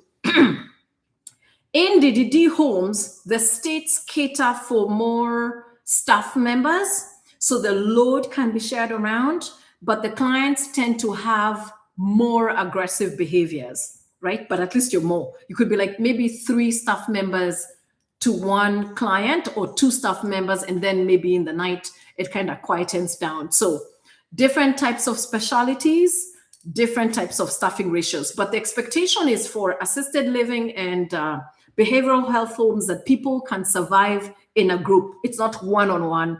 In DDD homes, attention is one-on-one. That's why they pay relatively more than assisted living and behavioral health, because you're in assisted living and behavioral health, it's 5 to 10 of you with maybe a staffing ratio of 1 to 2. So that's just some of the differences. Now let's go on. Let me just share a little bit more about the resident file, just to make sure that you have all the documents that are needed. Then there's a residency agreement that's there. With all these homes, you have to talk about the resident discharge. What is the parameters of the discharge? Whoever it is that comes to your home has to know what the parameters of discharging is, right? Like in a behavioral health home, before you discharge a client, they have to have met certain milestones on their treatment plan. Then you will plan with the insurance company, and then now the client can step down to ancillary kind of housing, usually like what we'd call like the transitional homes, where they have a little bit of independence, but they're still being transported by the insurance plan to go into an, what were we calling them? An outpatient treatment center, where they're going and continuing to attend groups. But at least the supervision now is no longer 24/7.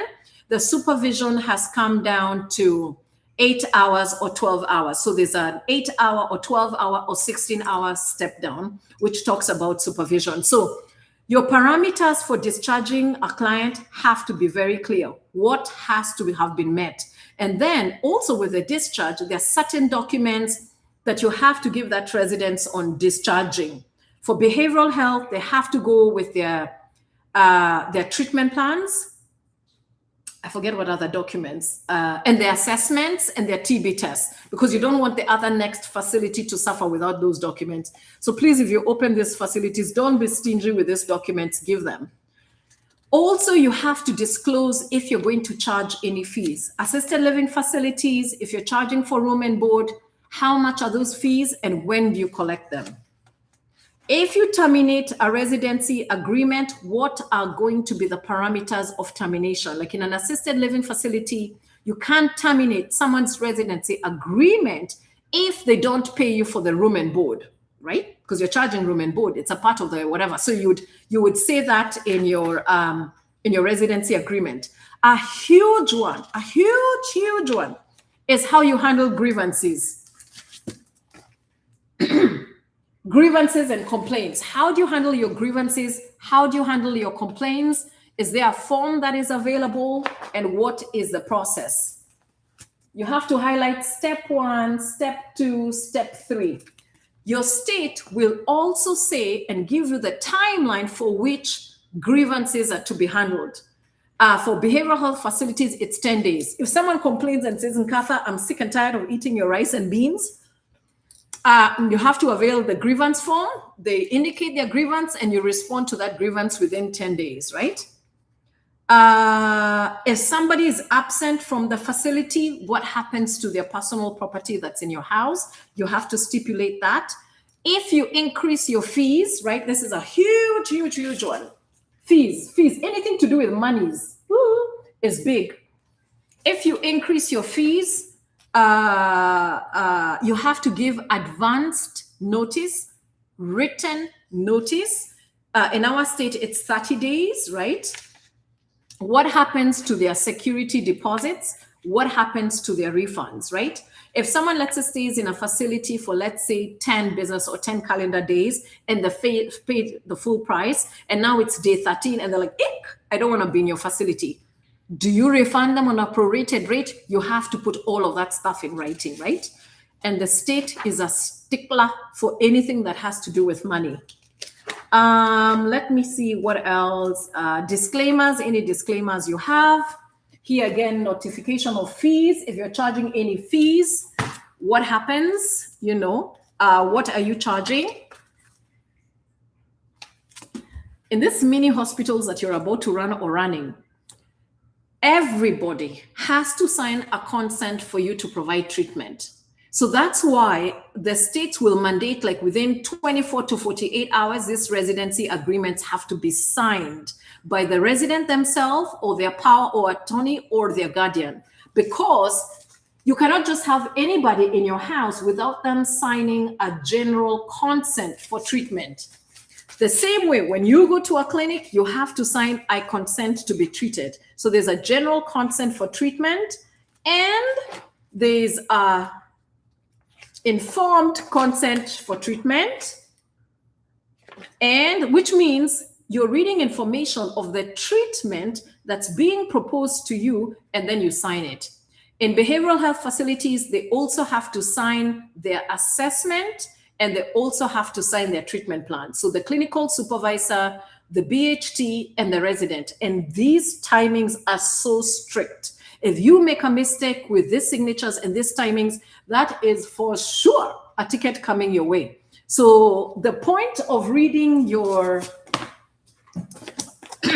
Article 7 and almost memorizing it or creating a cheat sheet is you will write, resident agreement has to be signed within 24 hours. Okay, assessment plan has to be signed by the clinical supervisor, by a PhD, and by the resident within 48 hours. Okay, treatment plan has to be signed by the clinical supervisor, by the resident, and within 48 hours. Menus have to be posted a day before the week starts.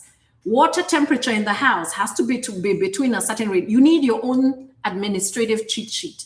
That's why you got to read your articles. And the beauty now is with AI, you just download your articles, a PDF document, plop it into AI and tell AI, give me a cheat sheet of all the rules and the regulations I need to know and the timelines. And then you can keep that 2-page thing so you're not constantly reading this. And then you memorize those details. So anytime you're auditing your own facility, I used to do mine every Sunday at 4 p.m. I and my staff members, you're just cross-checking and make sure these little things are well sorted. Because the state comes in and they ticket to you on this many little things, including the timeliness of your signatures. And that's why all of these facilities have to have an individual with a board license overseeing these residential facilities, because the timing of the signature is something their board certifying agency can come to them and ping them on, because they're like, hey, you're a behavioral health professional.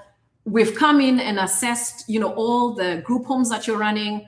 How is it that you're signing their assessments late? You know better than that, right? You have a state license, right? Let me see. Advanced directives. If a client perishes or becomes comatose, what happens next, right? What's the advanced directive? Are they DNR? Are they do not resuscitate? You got to know that information. What happens? Do you let them go to the Lud Lodge? Do they want to be resuscitated? Very, very, very important. Also will be the medical release authorization. Do not presume that just because somebody has signed a consent for treatment with your group home, that they are giving you permission to release their information. Most of the behavioral clients I used to have an animosias. They used to detest their family members. So I would have automatically assumed as a lay person that if their mother calls, I can give them information on their son or daughter.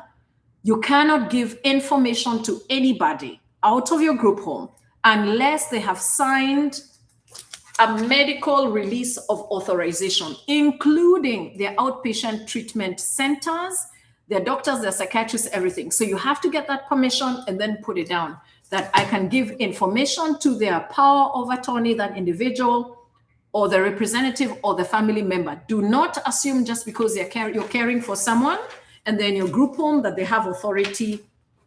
That you have authority to ship their information around. So make sure you make that medical release of information document and that it's signed. That's why these forms have to be signed, I think, within 24, 48 hours, like permission. Property is a big one.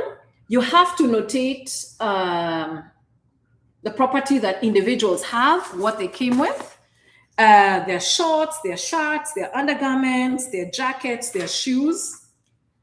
If they brought in any hygiene towels, my behavioral clients just used to come with one trash bag. I'm like, Thanks, state of Arizona. Then I ran out to the stores and I have to go and buy them everything. But then with time, I learned, I became clever. I used to buy the clothes from Goodwill, pre-wash them. And then I used to have my own hygiene kits ready for the clients. So when they'd come in, at least they'd have a deodorant, they'd have like a small mini shower gel, those packs for toothbrushes and toothpaste.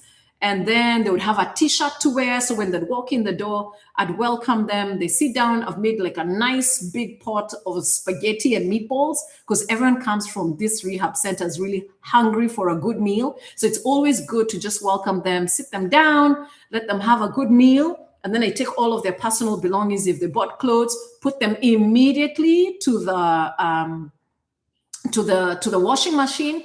Get those clothes washed as they're wearing like a fresh t-shirt, fresh jogging pants. I used to have like XL one that fit to all of my clients. Then I just wash them and use them for the next one. And then that way they can settle down, they calm down, they've taken a nice shower, they've eaten. Now you can do the whole admissions process. So don't start with the medications and the forms before, honestly, these clients have eaten down, they've cooled off, you've created that little rapport, their clothes are being washed now. And then now when they're calmer, they've eaten, now you can do this whole fiasco of admissions process. Now, another thing with all residents is you have to give them an emergency orientation. You have to orient them on where the exit and entry doors are, opening and closing of the windows, the route for evacuating your facility, where the fire extinguisher is, the smoke alarms, where your phone is, if you have a facility phone or a facility cell phone. You have to show them where the evacuation maps are in the home, the evacuation procedures, the emergency phone numbers, and then the shelter and medical records. Because we have a shelter box in our homes. You have to have a box with food. I don't know whether that is still a requirement, but you just take like canned food, like a torch, like a bottle of water, then you seal the box like a first aid kit, and you call it like a shelter box. So it's a box of just extra food, water, lighting, and any communication equipment. So they have to do an emergency orientation. And there's a directive when it should be done. I believe it's 24 to 48 hours within admission. Number two, for behavioral health facilities, not number two, but going on, we used to have a search and seizure policy. This is getting authority permission from the clients to search and to seize. And you will be surprised the things people bring into the house. I mean, we take them to the dollar store and they bring in, I don't know why the dollar store used to sell that, that dental equipment for scraping in between the teeth, and they bring that into the home. That equipment, it could be really dangerous. And all the spares of scissors and all the bongs for smoking meth. So you want to get permission that you can search and you can seize that those things, in accordance with your rules. You also need a photographic release. I always had cameras in my house. I always said my danger was inside, not outside. You can choose to have cameras, but you have to have a photographic release, meaning the clients are signing off. Yes, I have cameras in my home. Your cameras, of course, cannot look into any private spaces of the residents, which includes their bedrooms, right? That's private. Bedrooms, closets, toilets, all of that is private. And then this one you've seen because you've all been to the doctor, the notice of information, practices, and privacy statement. This is just a declaration that you're going to hold all of their information private. And then what else? Oh, then they have to sign facility rules, all the rules of your facility. And after this, we're going to talk about the posted sign. So all facilities have to have rules and they have to sign the rules. So they initial them, it's a part of the residency package. I told you this thing was not easy, doable, but not easy. Very important. This is a fat ticket. Residency rights. You always have to post residency rights, and all members that come into your home, whatever kind of a home, have to know their rights, right? So residency rights, this is usually produced by your state, so it has to be in there. This is important, phone numbers.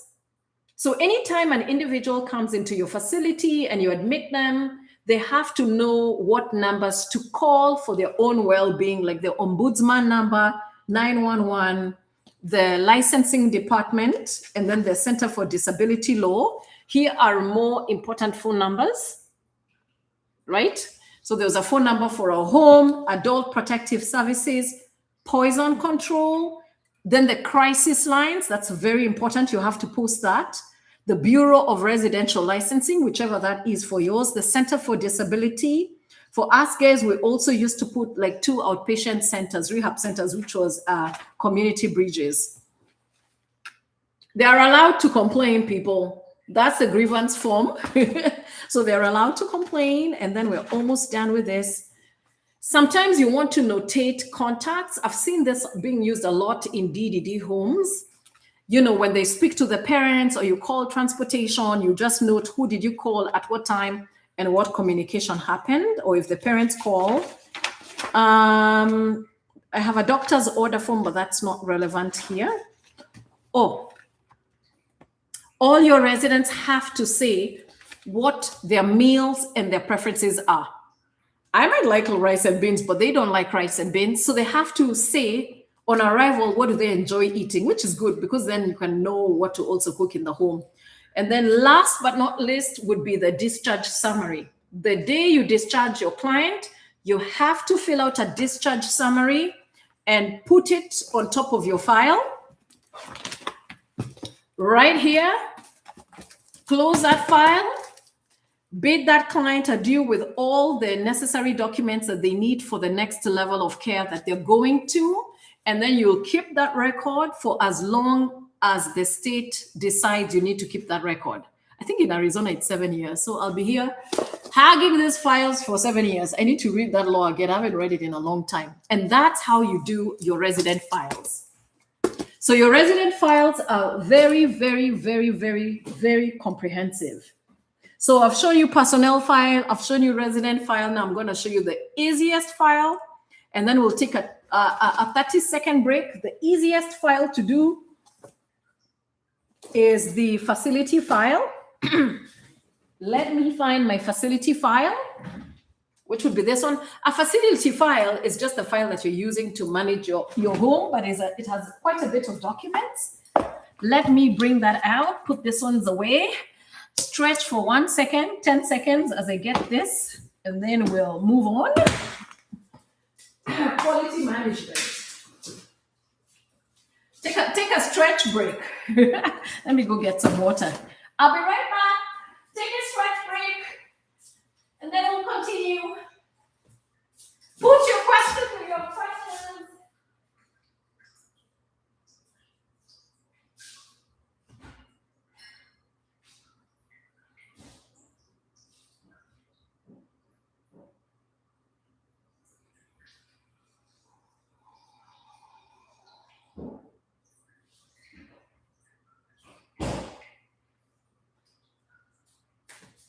So now we're going to talk about the facility file.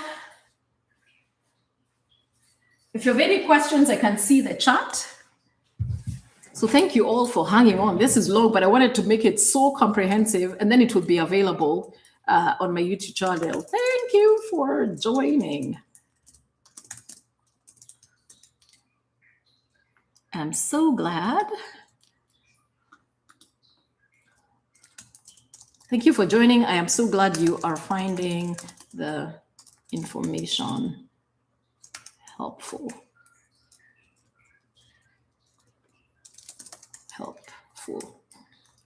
All right.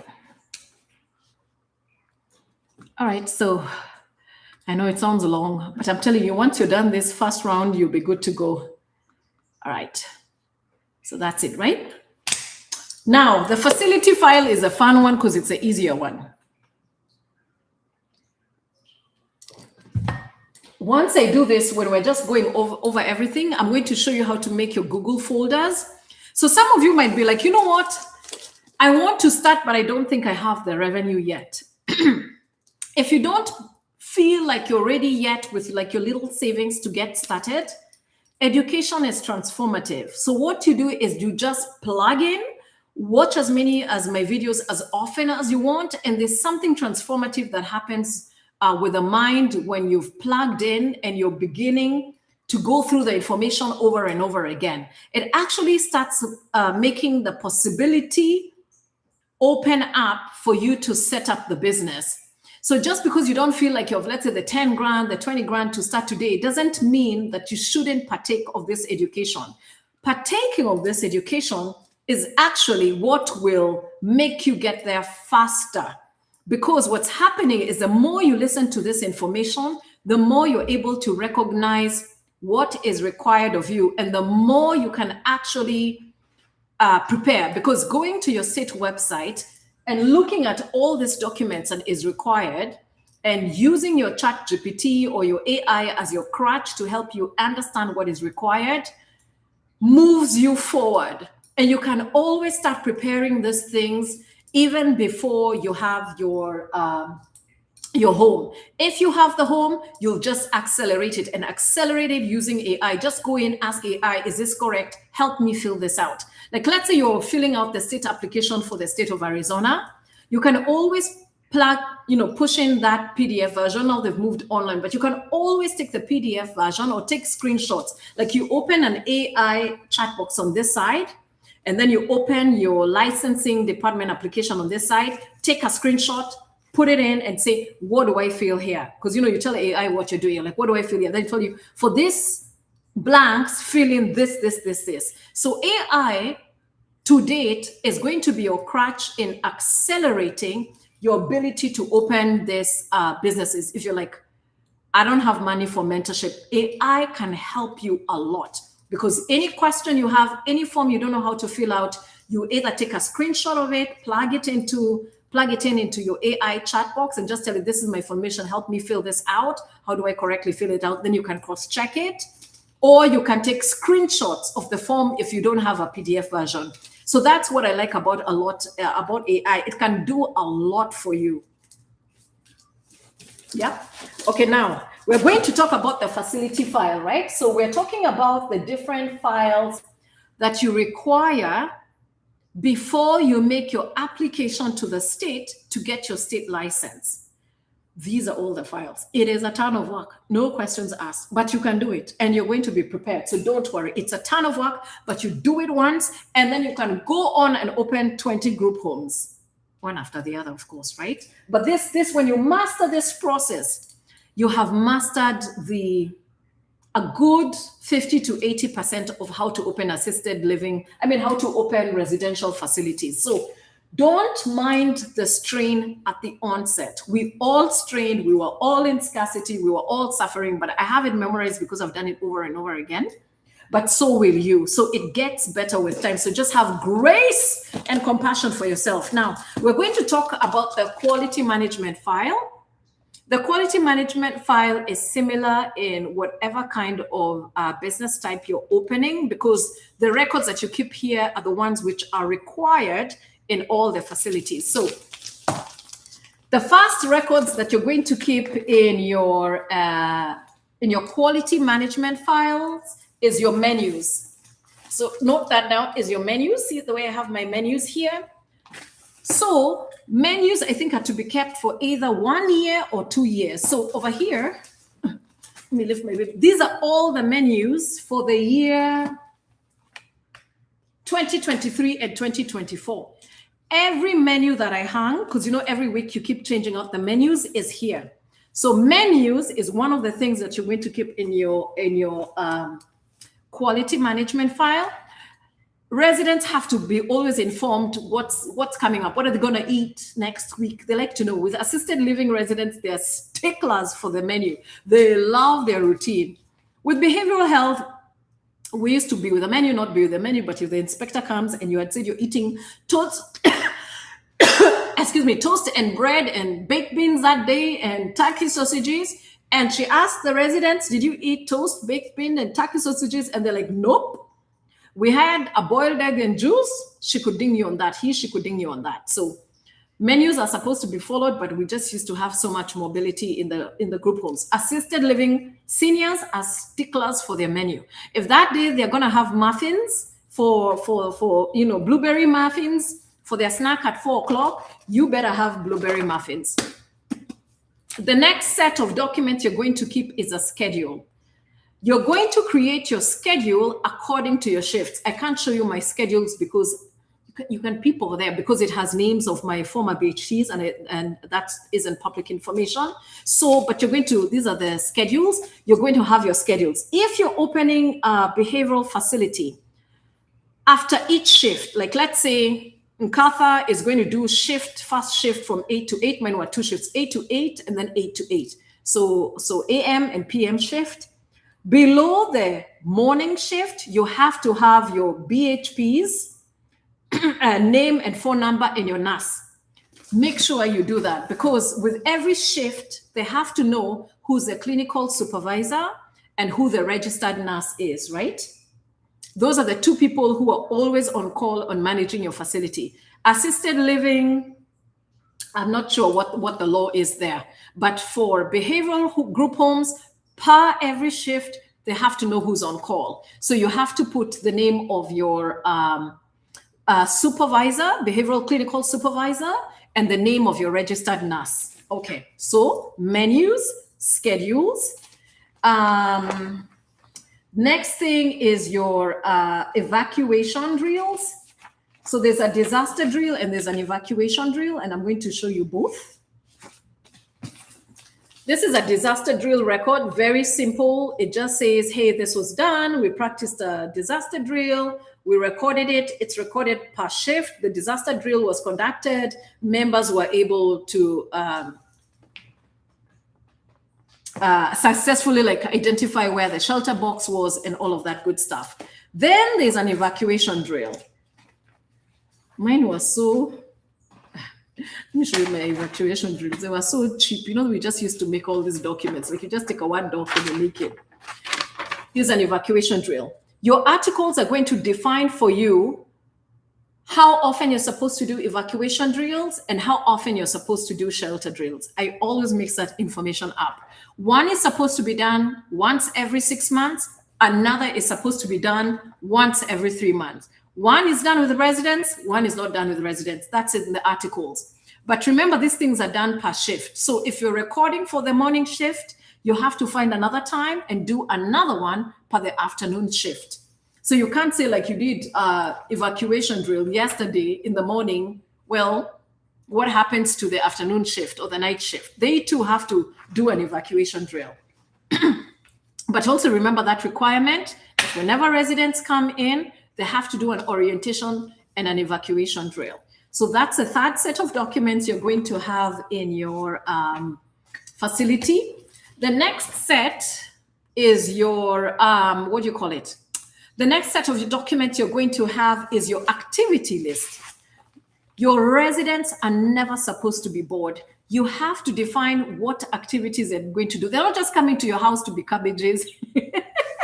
So you have to define what activities we're going to do. Like we would have baking cupcakes. Let me just show you.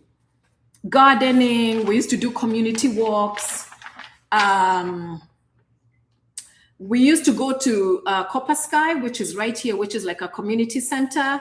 We used to do crafting. You know, I used to buy nail polishes from the dollar store, and then the residents would just see it and polish their nails, both boys and girls. Whatever I give to women, I give to men.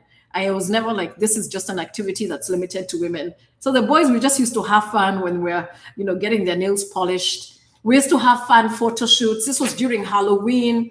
So I bought all of my residents Halloween costumes and we went out into the neighborhood and we trick-or-treated, and we also had a stand. So that was fun. We also used to make clothes. We used to knit. They used to have Bible study with members of the Church of the Latter-day Saints.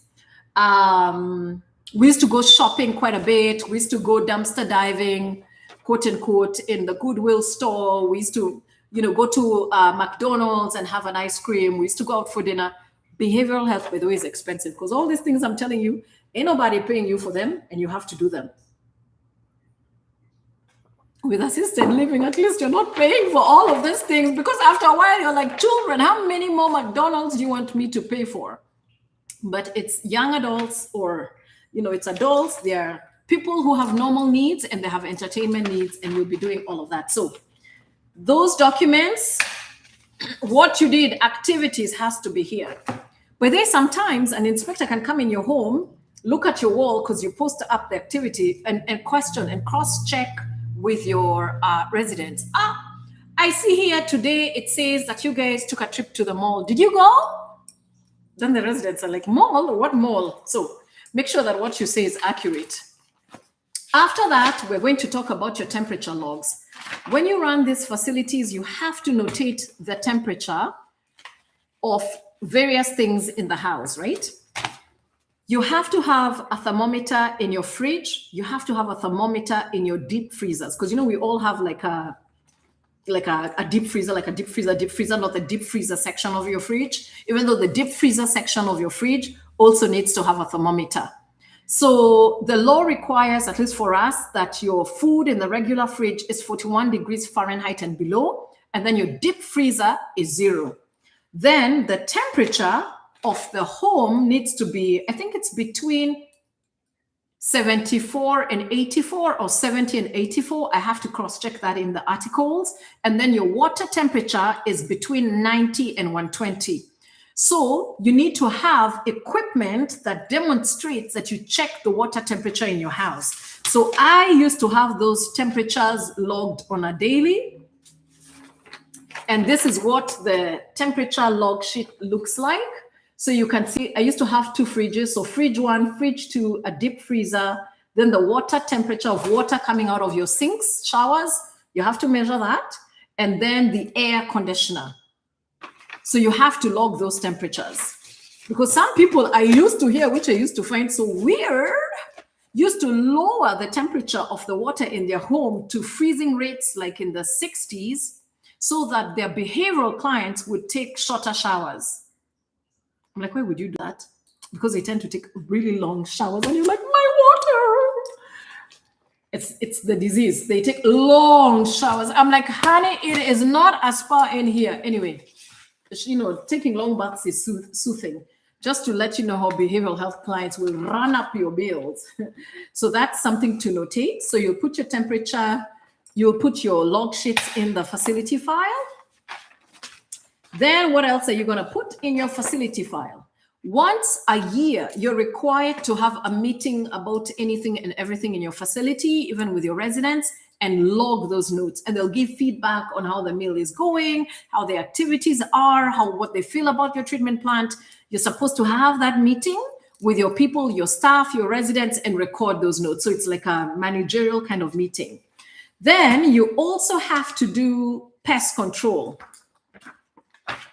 The pest man has to come to your house and do a whole pest thing, and then you have to file that document, yeah? Because when your inspector comes, they want to see that you either have a contract with your pest control services, and if so, is your services monthly and is it quarterly, and have you filed a document that you did have the pest control, so that you're not having these creepy cockroaches and spiders and God knows what else. So that's generally what is in the facility file, right? In the group home file, in the senior care home file, your facility file, those are all the documents. So it's your menus, your schedules, your shelter and evacuation plan, your activities, your pest control, your visitor sign-off sheets.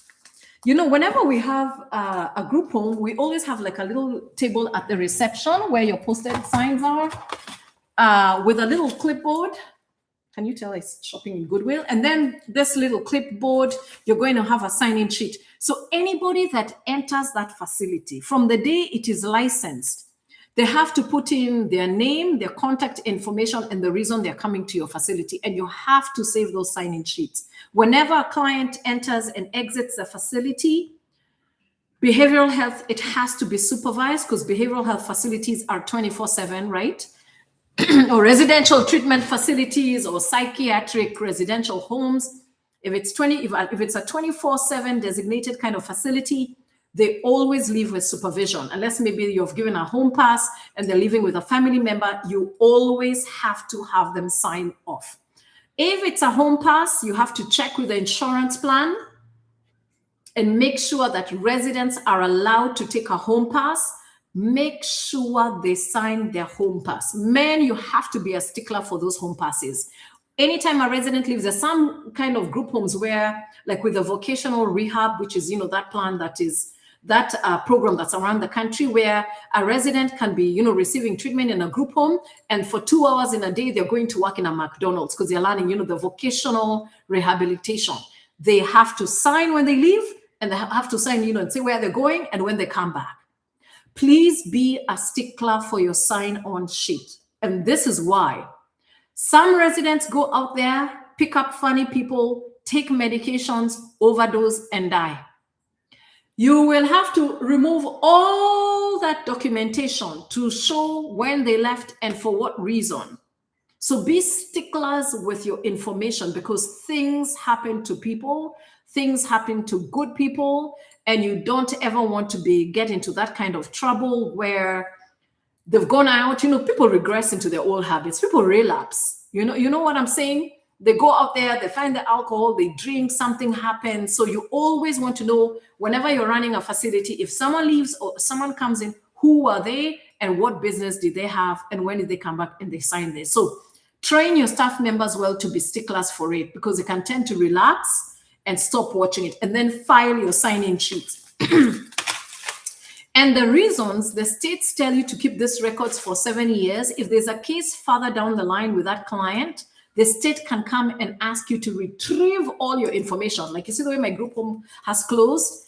If something happens to one of my former clients down the road, they can come back to check these records and just see while they were here what was happening. So record keeping, this part is where your money comes from, and it is by far and large the heaviest part of the business. And that's why when you're choosing what kind of business model to open, you have to be clear that you want to engage in X amount of work versus X amount of work versus X amount of work.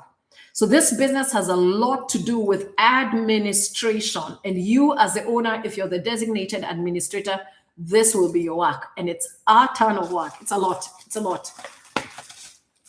So that's it about the sign-in sheet. Now you know about your your quality management file. Make sure you do a good job of it. Keep those babies happy. And when the inspector comes and they look through it, you will do well. And don't forget to do your counseling notes. In a behavioral health facility, you're required to do 3 group sessions a day.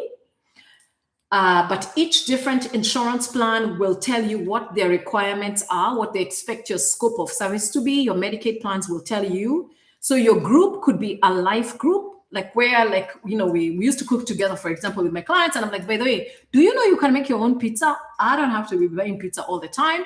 You take a little bit of flour, you do this. Let's make pizzas. We make it all of us. That's a life group where you're teaching them how to make their own meals. And then there are those other groups where it's therapy and counseling. Like today, we're doing learning coping skills. After each session, you have to notate per the individual clients how they participated in that session, what they said. And that becomes your therapy notes or the counseling notes for that day. And then you hand them over to your clinical supervisor for your group home, and they sign them off. DDD home, same thing. You always have to continually do, after each and every shift, progress notes. I swear it's like these clients are in ICU. Like the amount of notation that you do is quite a bit.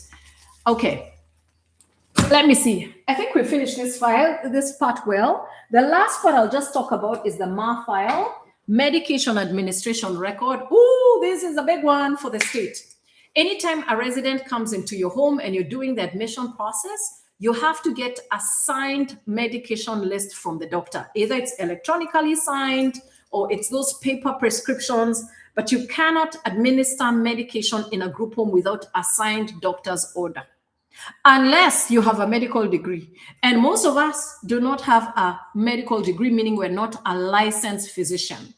Your authority to give medications in a group home comes from a physician or a nurse practitioner who have prescriptive authority. So you cannot have a resident in your home and not have a signed medication list. Oh my God, that one, the state can even close your home right there and then. You have to have doctor's orders. Who has said what medication the client is going to take and at what time?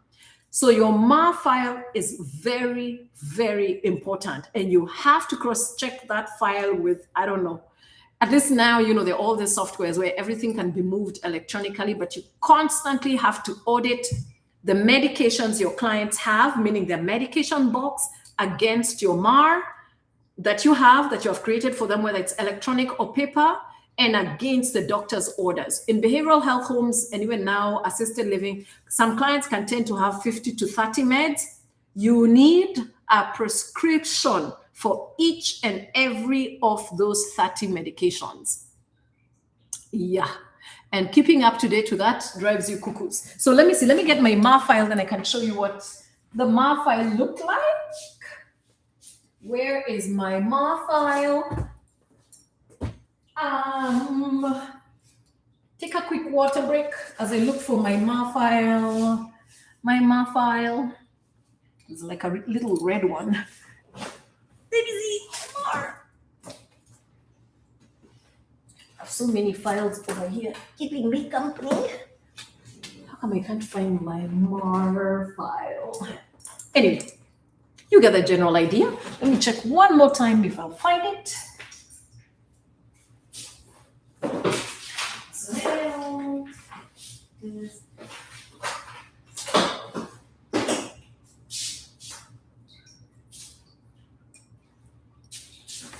I cannot find my MAR file, which is fine. Because in the MAR file,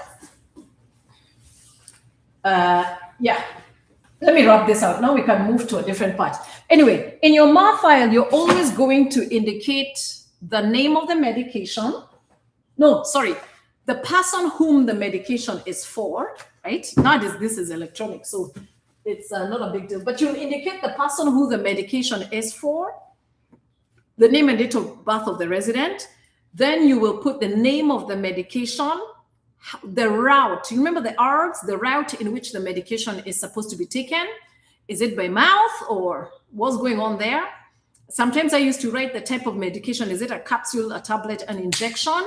And then there'll be directions. Is it being taken once a day or twice a day, right? So it's once a day, QD, twice a day, BID, or 3 times a day, TID. Now, the nurse in behavioral homes is the one who's responsible for medication and the one responsible to train your staff on medications, because we just lay people, we don't know about medications. And they do that medication administration training and they sign off on it. I have trained you to read medications correctly, to give the medications correctly. Now, in behavioral group homes, we call it self-administration of medication. What does that mean? I have to demonstrate this one for you. It is very important. It could lead to many liabilities. Hold on 1 second, I'm coming.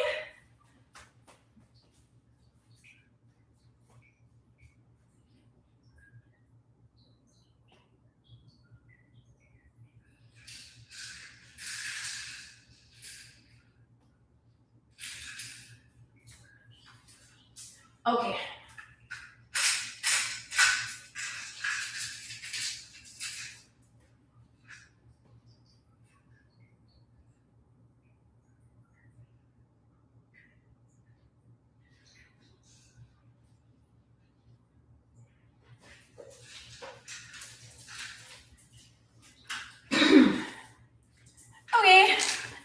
Okay, let's talk about the MAR file. In fact, I found it. I'm so happy I found it. Oh yeah, PRNs. It's good I found the file. Okay, so I'm going to show you this. This was my MAR file. You see the way it says, oops, AM, afternoon, PM, bedtime. So for PRN medications, which are medications that the client asks you for, not you offering the client, this is how we would record them, right? So in between this time brackets and then the client signs. In behavioral health group homes, the client has to sign that they took the medication because we follow the principle of self-administration of medication. What does that mean? The client has to take their own pill bottle. They have to open it.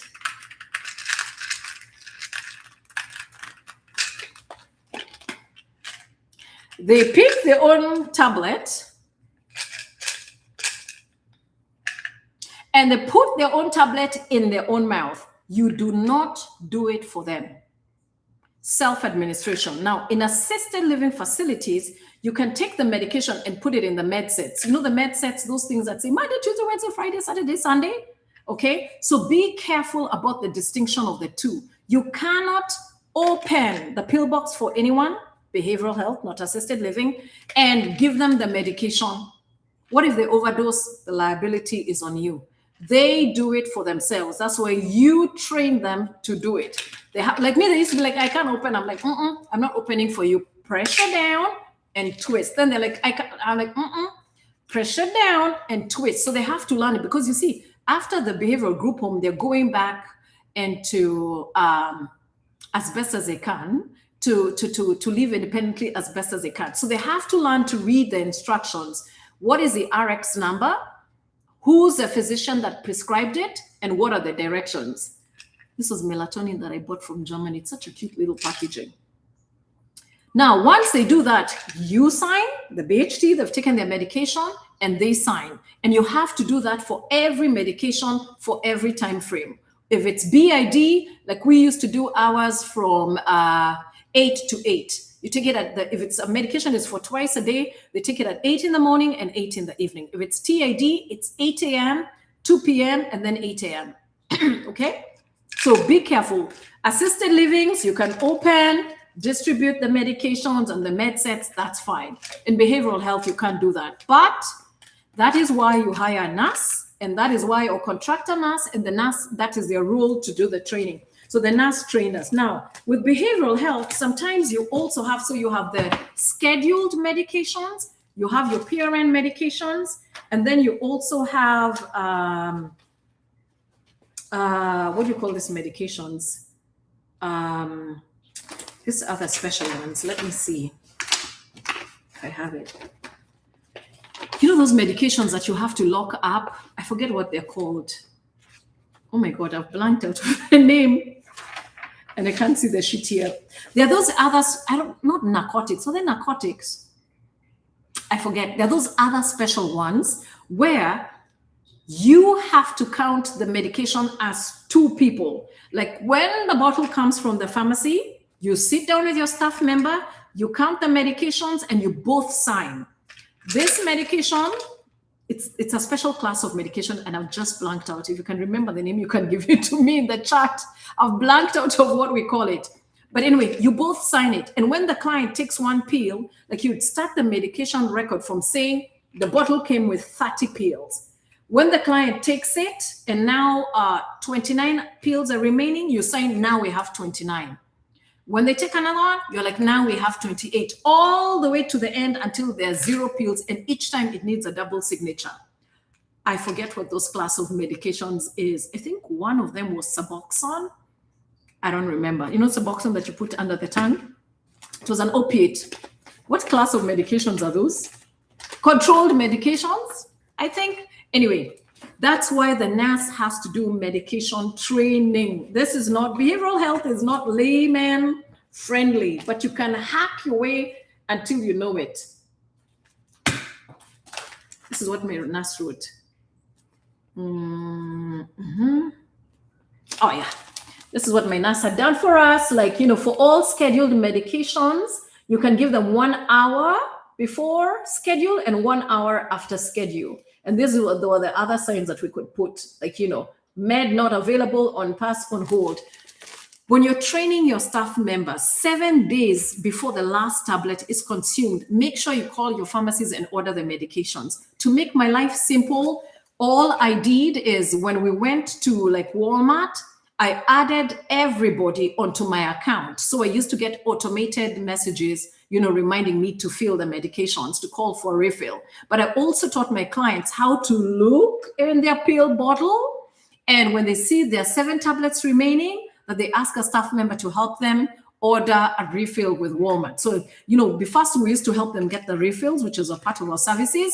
Then we taught them how to call for their own refills, you know, using the Walmart automated line, which was pretty easy, you know. So That's something to also remember, that that's a part of your training, because they don't come knowing how to order their medications, and they've been taking medications for years. So teach them that independence on how to order their own medication. So there's MARS for scheduled meds, MARS for PRNs, and then MARS for controlled medications. And those ones have to be in a lockbox.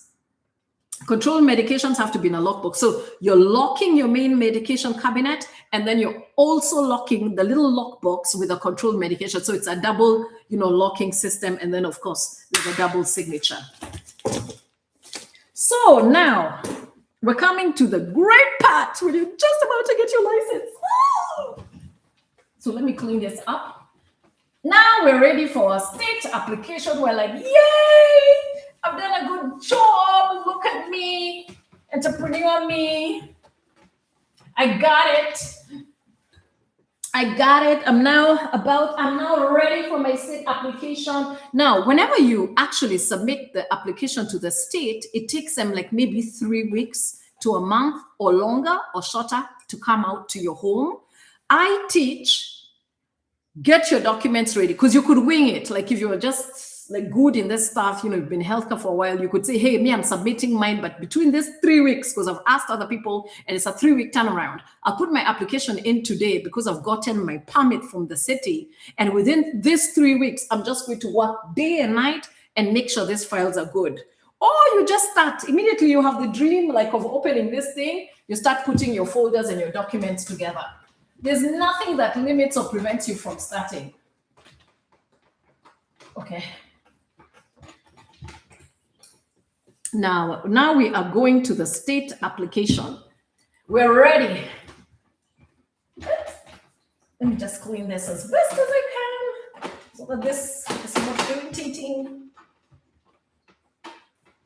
And remember, this becomes much, much, much, much easier as time goes on, as you repeat it, as you do it over and over again. And this is just the long form video of how to really get to the state application. And then the next long form video I'll do once you have the license, what next? So I'll touch a little bit on that, but that's a long form too, just to talk about generally like how you do the operations. And the class I do, the Behavioral Health Business Masterclass, what I'm doing here and teaching you is exactly what we do in the class in this exact way. We just sit all around my dining table for 2 days, and then we do this intense masterclass. But I have more other additional topics because I'm looking at you as a long-range entrepreneur. So yes, you're starting with a primary one facility, but I teach you how to plan for the second, the third, and the fourth. And when we're going to talk about the budget, if we're just thinking on an average, let's say annual gross income of about 250,000, and that's like conservatively.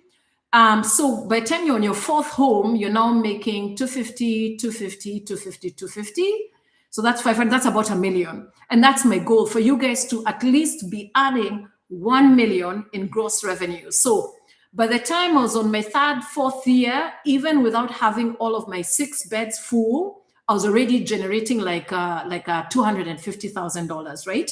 So that's a goal I know you can get to. So by getting the system to open the first home correctly, duplicating is always much easier, right? And then the reason I want you to duplicate is so that you get to that gross revenue of 1 million a year. And today we're going to talk budgeting, because today we're talking about the 3 things. We're talking about how to differentiate what kind of group home you want to open, what they take. Then we've talked about the sequencing of steps, from acquiring the property to getting the property permitted by your city, preparing your documents for licensing. And then now we are at the point where now we are ready to put in that application when we're ready to have the inspector out. So now that's what I'm going to talk about. The, the application, and when the inspector comes out to your property, what is it that they look at, right? Then now from there, you go into now the referrals and a little bit of marketing, trying to get your first client. So we're going to talk about that. And then I'm going to talk a little bit about the group home budget so you can see numbers. So basically from today's session, you should have a really solid idea about the sequencing of steps, the type of home you want to have, and also what it costs to run a home. And I'm using Arizona, which is conservative. I know some states like Washington, Oregon are much more expensive. Your real estate is much more expensive. But once you've learned the mathematical equation of a group home, you can apply it wherever you are and then just inflate or deflate the prices depending on the state you are in, right? So I'm just teaching you the general solid idea, but you can apply, take it up or down depending on where you are, right? So now we are going to talk about, I forgot. My mind cannot be held. What was I going to talk about? Oh no, I forgot. Oh, the state licensing application. Okay, let me clean it a bit more as I get high on nail polish. Oh, it's fun to teach you all. This is so much fun, and you're going to do well, and you'll be super successful. All right.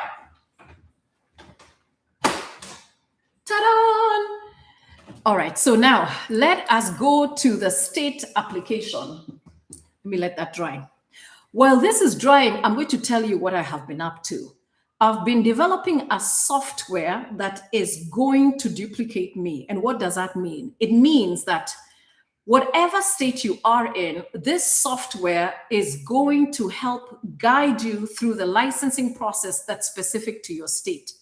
It's also going to be the software that is going to help you manage for compliance. Because you see, I mean, if you see my house, there are all these different files that I have all over because this business is heavily administrative.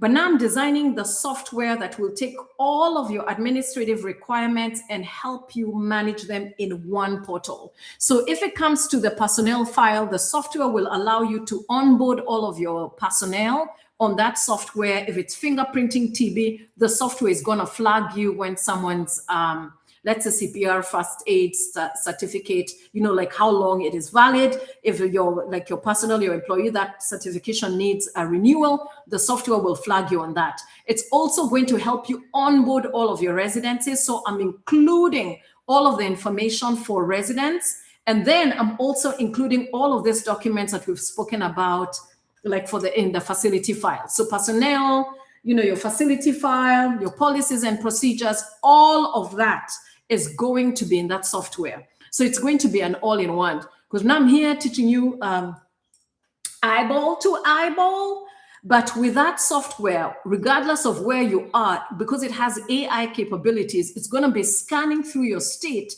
and then saying, okay, you want to open an RTH, a residential treatment home in the state of Oregon. Okay, these are the application forms that you need. This is what your policies and procedures need to meet. This is what you need for your business plan. This is how you create that business plan. So it's going to help you through your licensing process and then going to help you with your operations and compliance management. So it's one of the things that I am so proud of. And the idea came to me after just going through all this being in the behavioral health industry and really pretty much being wiped down to the ground.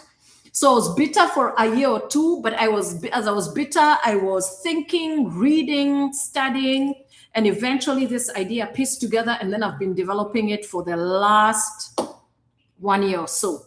So we're just about to come into the private beta stage of the software once I finish developing it within the next 2 weeks. But my goal now is for you to have a system where everything is just available for you.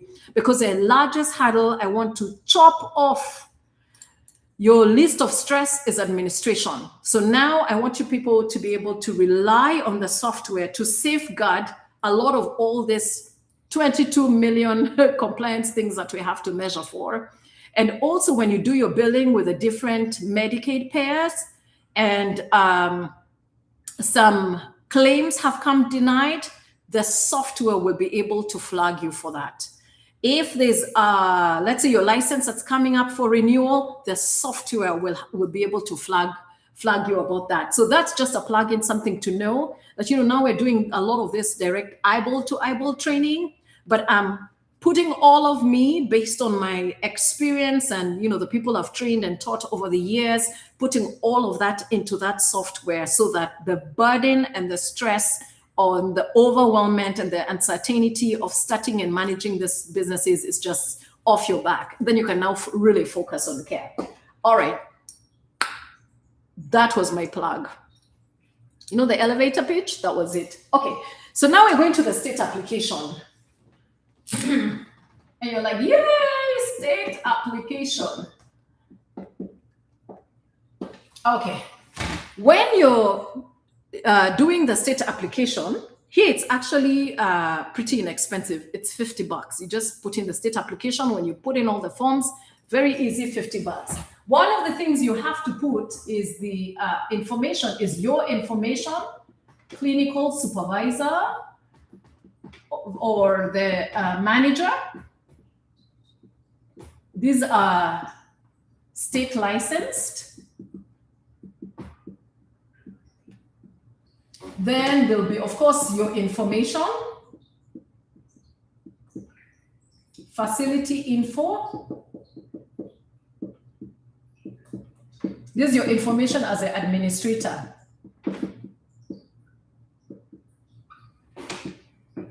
And then number 4, certificate of occupancy. Occupancy. This comes from your city. Number 5, you also, I think you have to put your naturalization certificate.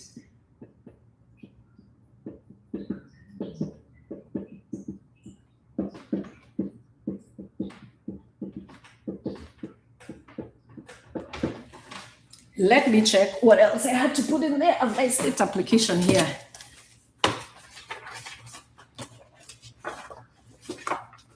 What was the list? When you're doing your state licensing application, file and copy everything. So when you're ready for group home number 2, it's all right there waiting for you. Articles of organization.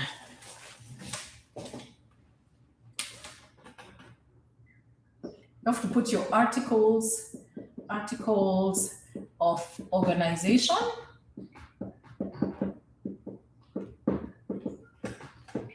LLC. Let me see what else.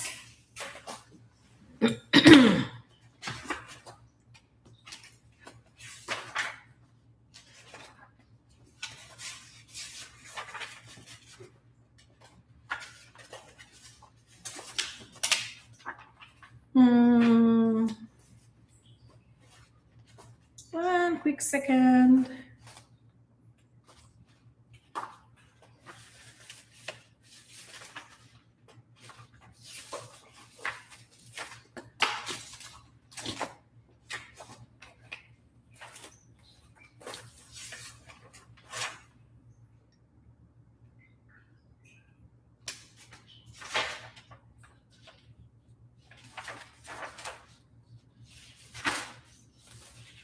All I see is ECOP.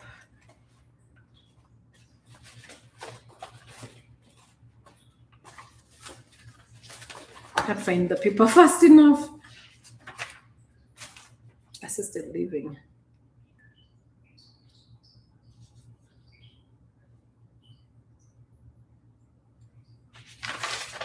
Okay, that is generally it. This is where you take your phone and you use AI real quick. Oops, my phone is dead. Well, anyway, these are generally the information that you're going to put. And a big thing in this business is you're also going to put your opening hours. I can see here. And then the type of course facility you're going to have. So let me put it that for you. So you're going to say your there's a type of business. Oops.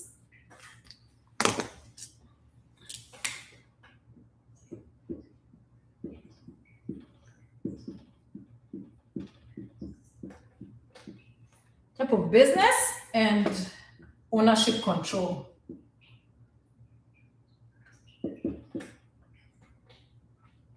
By the way, in these businesses, They are nosy, man. They want to know who owns it and what percentage. So this question you're going to be asked over and over again.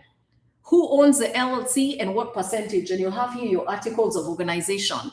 Because of taxpayer money and they're nosy, they want to know who owns it, like who. So wherever you do this process, you're applying for your state application.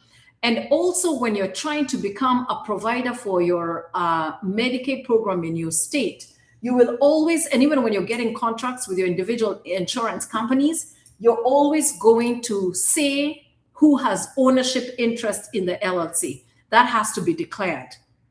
If you have a relative who's a lawyer, you can get a lawyer, figure this part out, and what other ways, other than it being you, member managed LLCs, you can manage for this part, so that you can, ask your lawyers what's the best way to separate liability, right? Because what happens is you're going to have the property itself, you're going to have the operations, and then you're going to have the business.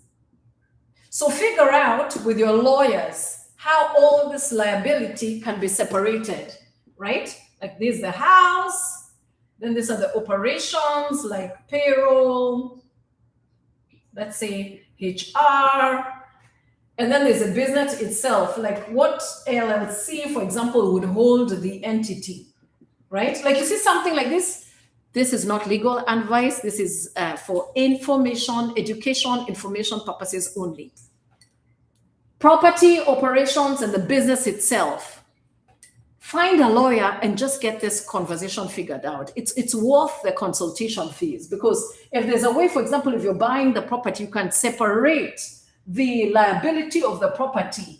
Let's say here, like the deed is held in an LLC that's different from the from the LLC that is doing the operations, that's different, let's say, from the LLC that holds the license.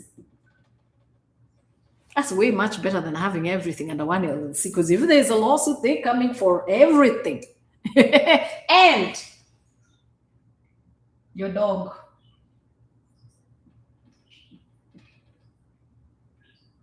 They're coming for Bozo.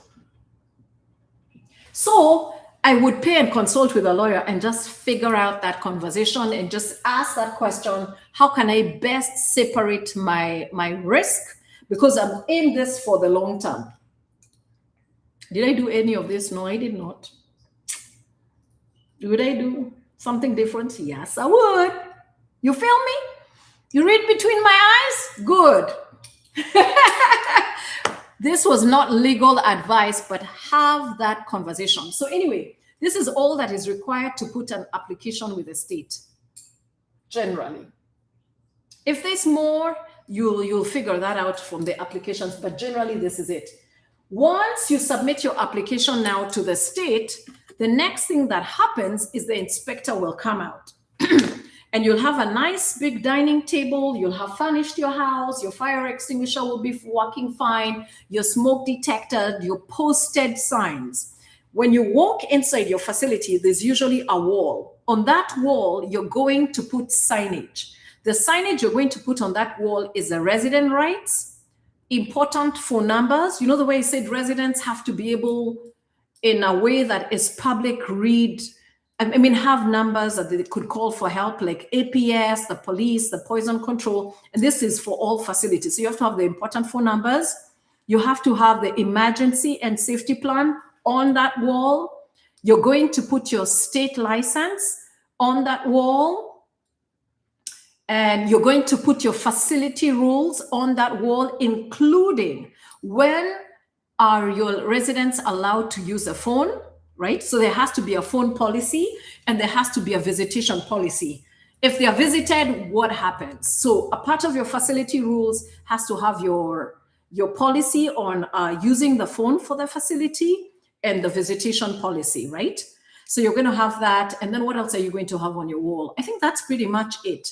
Do not put those important phone numbers, and do not put the resident rights, all the pages of the resident rights. Now, people always sometimes put a notice on the door in the cabinet where you have your policies and procedures, that's where you keep the policies and the procedures, because policies and procedures are not supposed to be a secret.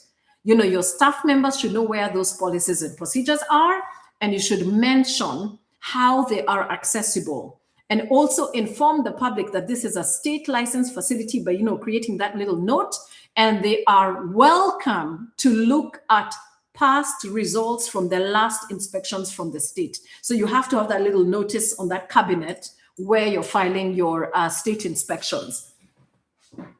Anyone who comes into your home, of the designated people that are allowed to come, like the police force, the APS people from Adult Protection Services, they can look at your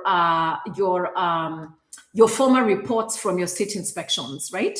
So anyway, this information anyway is public. Like if I go into the Arizona portal, I can pull up any type of facility, then see what kind of inspection that they have had, right? So that's that right there. What else? So that's it. So now you've put your inspection, you put your application in, the state comes out, they're going to take 4 hours. They will start by sitting down and reading your policies and procedures. This file. And they will read every single page in this file, compare it to that checklist that is public.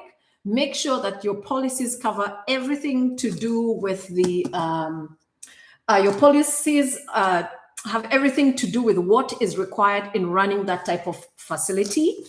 Then they're going to go over and check your personnel file. Where's my personnel file? My personnel file is here. They're going to check your personnel file.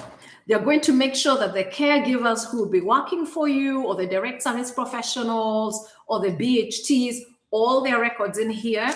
The people you're contracting, like your registered dietitian, your nurse, your clinical supervisor, all the documents are here. And for you as administrator, if you're the one going to be administrating. So anybody who works for that is going to be serving in that facility. Their documents have to be here and ready. Now, eventually you can change on your caregivers, people can come and quit, but those documents have to be ready and fully like this. So when they come, they're looking through that all the people who'll be working in the facility, you've already done the work and all their documents are straight. Then they're going to check your client admission file, like this one, your client admission file. You know that it's ready. Actually, I have this one here. And you know what I do? I always tab my stuff out. It makes it so much easier. Oh yeah, this one was a real one. Like the resident files are ready. I always put their name, their insurance number, the admit date and discharge date, because you're always quoting admission and discharge dates, admission dates for those residents forever. So I tab out my stuff here, different items, different tabs. So those tabs are very important. Then they'll check your facility file, quality management, your facility file. Then they'll check your MA file. Once they finish checking all those files and they're like, documents are beautiful, they're going to walk around your property. They have a measuring tool. They're going to measure your bedrooms and make sure that according to the articles, your bedrooms meet the regulations and the requirements, meaning if you call it a bedroom, it has a window. It's not like those railway rooms where someone crosses through one room to get to another. It has to have a window for emergency escaping. So they'll measure that out. They'll just make sure like your home is furnished well. Your bathrooms and showers need a non-slip mat. Those ones we buy for $6 from Ross. Of course, you have to have paper towels, right? Or you can have that mechanical thing you'll find in public toilets for paper towels. You have to have a soap dispenser. In your bedrooms, you have to have a trash can with a lid. If it's a behavioral home, that little pole that we have where we hook onto the hanger, you got to yank that out. And anything that looks like someone can commit suicide on, be careful about wall hangings. Either you put them very high up that no one can reach, or just not have wall hangings. I just used to have canvas ones. You have to be careful of those nails in assisted living facility. In behavioral facilities. They'll just check like your home is clean, good lighting, your food in the fridge or food in the pantry. You have a dining set that can sit all of the residents that you are zoned for. So don't have a table that can sit for when you are zoned for 6 residents. That's pretty important. What else are you going to have? Of course, they look at your posted signs. Then they'll go outside and see that you have a designated smoking area that has to have a chair. For assisted living, they also want to see that you have sitting outside. They'll measure the distance to your back wall of the property. That's something they do in Arizona. They look at the side gate. They look at the alarms on the door, right? To make sure that the alarms, like if someone goes in or comes out, staff members are alerted. So they'll look at all of that stuff. And if all of that stuff is good, delicioso, they are going to go back to their office and approve you. And that day you're going to get your license. And I'll be like, yes, you did it. And that's how you get your license. So that's a process of getting the license. And I know it varies across the states, but generally that's how you get your license. And then once you have your license, you can take that pretty little document and put it on your wall. Oh, on your wall, you'll always put also the license of your manager or your clinical supervisor. It has to be there. So that's how it's done. And then now you have your assisted living facility. Now, I'm going to go through the mathematics because we just have 10 minutes and I didn't want this to run before, longer than 3 hours, because mathematics and money is why we're all stepping into the game, or why we all stepped into the game. If you have any more questions, feel free to ask. But let me rub this off and then put the budget, like what I estimate is the budget of running these homes, so you can just know what your expected cost would be and things like that. This cough is doing a good job. I am going to go and grab some water, and then we'll come and take maybe another extra 15 minutes just going over the budget. And I get a wire to charge my phone because I need to see the budget from there. So one quick second. Let me find my wire. My charger.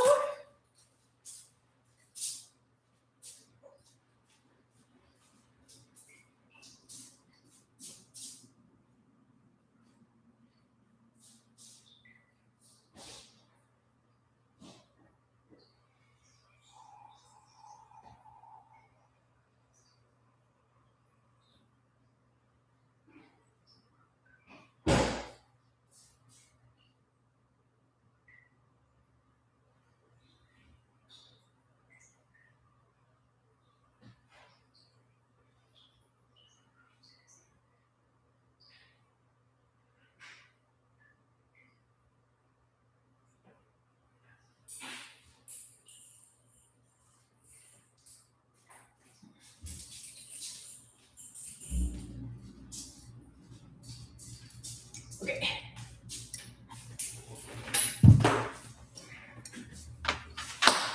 Just going to plug this real quick. I need to see the budget. Okay, let's talk about the budget of an assisted, a group home generally. And these are numbers that you know because you've already managed a household before. Budget. Let's put a nice smiley face there. And now we're going to talk about the budget. So the first item in your budget is either lease or mortgage rate. Mortgage. This is usually one of the highest. And in the state of Arizona, if you lease a 2,200, let's say, square feet with like 4 bedrooms and 3 baths, let's say it would be about 3,500. The price of homes in Maricopa City, where I am, price of home is about 350,000. I go to Oregon and I'm like, wow, some states are so expensive. So this is the price of the home. So one of the highest costs is usually your mortgage. And then there's the business insurance. Which is about $600. Then there is 1, 2, 3. And then there's your electricity. In Arizona, I put about $250 because our summer months are expensive. 4. There's water. Let's put here about 150. 5. There's the phone, which is about, let's say, $100. And then 6. There's the what else are you paying for? Subscriptions. Subscriptions and subscriptions would be about. Let me see. The subscriptions, we're talking about the website, the software you're using to run your facility. So software, what other subscriptions are you paying for? Fax line, but I put a fax, whatever that's about, let's say $250 is dollar.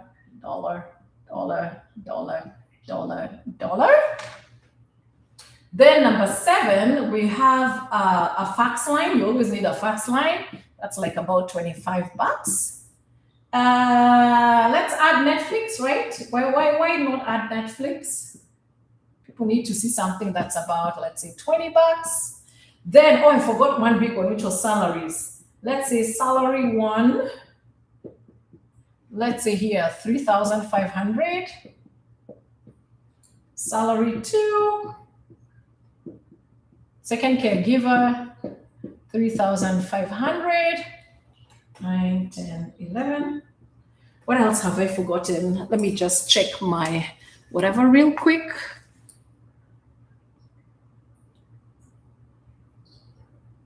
Is a place I always put this budget. Let me see. Hold on one second.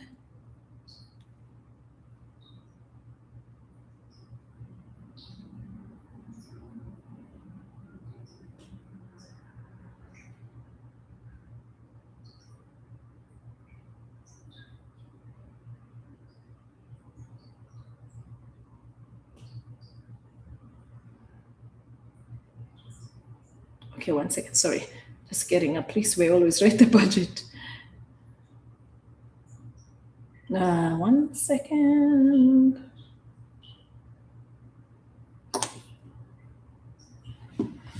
What else do we have in as a budget? I've put salaries. Let me look. Quick.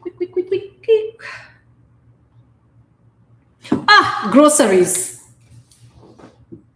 How could I forget groceries? Groceries. 1,000.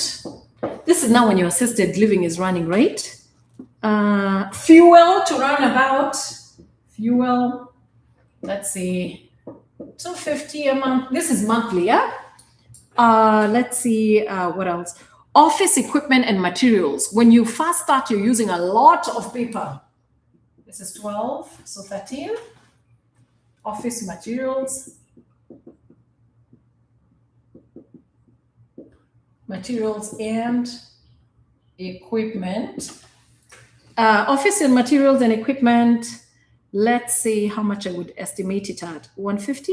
Yeah. This is because of those cartridges and the amount of paper you'll be buying. A lot. And the files and the paper and all these good things. I put business insurance. Let's put workman's compensation of $100. Workman's compensation. All right, let me see. Internet, did I put internet Wi-Fi? How did I forget Wi-Fi? 15, Wi-Fi. How much is Wi-Fi? Like maybe $80? Let me see. Yep, I think I have everything.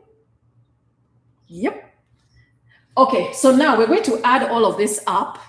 But this is generally, when you're running a residential facility, these are generally your recurring costs. Every month you're going to pay salaries, you're going to pay for groceries, you're going to pay fuel to run about, you're going to do your office materials, of course you buy food. Oh, you know what I've forgotten? I have forgotten, which means I have to get materials. Oh, it was office equipment, materials and supplies, yeah, okay. Office equipment, materials and supplies, like, you know, all those paper towels, the cleaning equipment, all of that good stuff. So generally in the state of Arizona, these are your expenses. If you live in a more expensive rate, your lease rate will be higher, but possibly your payments are also higher. But generally, this is the uh, information I use to estimate for people, like on a monthly basis, what would be your cost, right? So now I'm going to tally all of this together, and then I will tell you what all of it is. So let's see, calculator. So blind, my phone like needs to be there. So let's do 35 plus 600 plus 250 plus 150 plus 100 plus 250 plus 25 plus 20 plus 7,000 plus 1,000 plus 250 plus 150 plus 180. 13,475. Let me write it in big. 13,175. That's about it. This is a general cost of running a group home. Now, there's some things here which I've exaggerated, obviously. You know, there's some things like maybe a phone might be cheaper, subscriptions you might not need to 50, so it might come down a little bit, right? Salaries, maybe you'll start with one caregiver, then go to two, but we're just talking generally, you know, like let's be generous with the budget. So now we have 13,175. Take a screenshot of that. I'll give you a minute and then I'll rub it out because this is what is going to just let you know on average how much it costs to generally run a group home. When I first started, there was no caregiver. It was me doing everything. So I didn't have this $7,000 expense. And I did have insurance to start with. You know, the rest I was just so conservative with. Groceries, we went things, you know, it went up as time went on. But office equipment was definitely there. I was definitely running around. Fax machine, yes, definitely, because that's where your referrals come from, especially from the hospital. They'll come through your fax line. I just had one cell phone. I hadn't gotten a facility phone yet. Subscriptions, I just used the Google page, which is free. So didn't have to pay for that. You know, was very paper oriented. And then eventually I moved onto a software. Business insurance is important if you want to become a Medicaid provider of your state. You know, you have to have business insurance. It's also a good idea to just carry business insurance. It's the one I used to pay and feel like tears are about to shoot out of my eyes. Groceries with behavioral homes, it's pretty expensive. Assisted living, they eat much less. So it doesn't feel like it's that much. Workers' compensation, there's one guy who used to call threatening us. I think he was a representative of the state, so we all had to get workman's comp. But that's generally it. Now, I want to break down for you the monies. So now we can actually see, hey, if I'm spending this much amount, how much am I expected to get from my clients? And then what would be my profit? And then I'll show you how I want us to get to this is not a promise, education and informational purpose only, but this is how I want you to aim for gross revenue of $1 million in 4 years, at least 2 to 4 years, by expanding this business. So I'm going to record that 13,175. So 13,175. And then now I'm going to wrap this. And then we are going to now calculate revenue, because this is your expenses, right? So now we're going to calculate revenue. The good things, the reason you're getting into this business is anyway.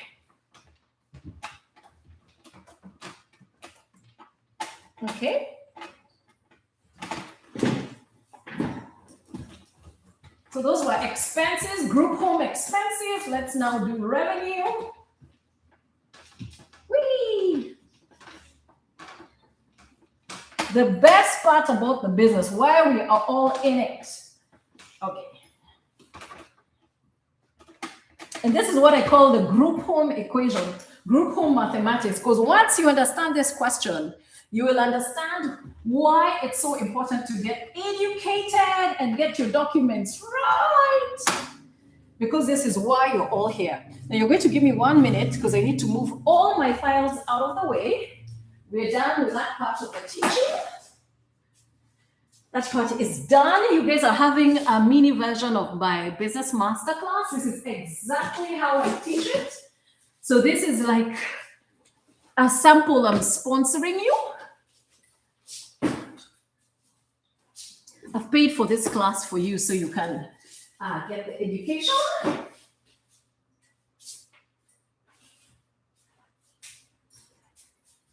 1 second.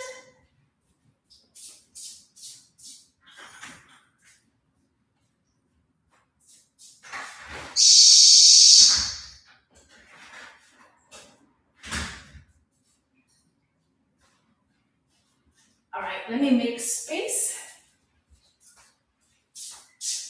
So now hold on, let me make some more space, take these files away.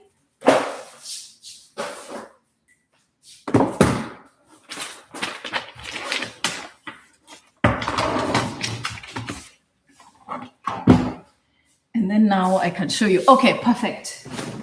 My space is clear.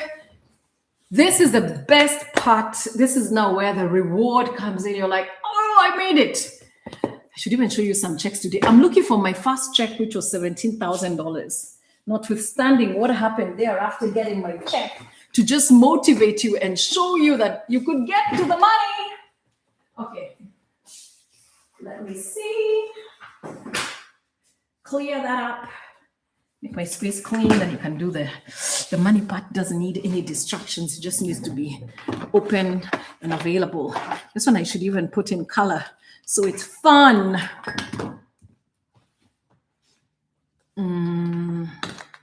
All right. So now we're going to talk about the money part. This is the group home mathematical equation. The first part I've just shown you was a budget. This part now I want you to memorize, because this part is what is going to motivate you and direct you and just help you, right? I mean, it's going to motivate you to do a good job with the documentation so you can accelerate how quickly you get here, because, you know, good documentation gets you that license. Then you go into the space of marketing, generating for referrals and doing all that good stuff. And then you provide the services and then you build successfully. And then we're like, yes, you did it. And then you save that money and enjoy some of it. And then you go and open another one. So this is now where you have the capacity for the multiplier effect. And how you manage this part is what determines your annual success. Okay, so I'm going to teach you the group home mathematics and make sure you memorize it. So this is what the group home mathematics is based on. We are in the bed occupancy business. Let me put it in red. Bed occupancy business. What does that mean? That means for every bed you have every night at 11:59 p.m. For every night you have a human in your bed at 11:59 a.m. Why do my humans look weird?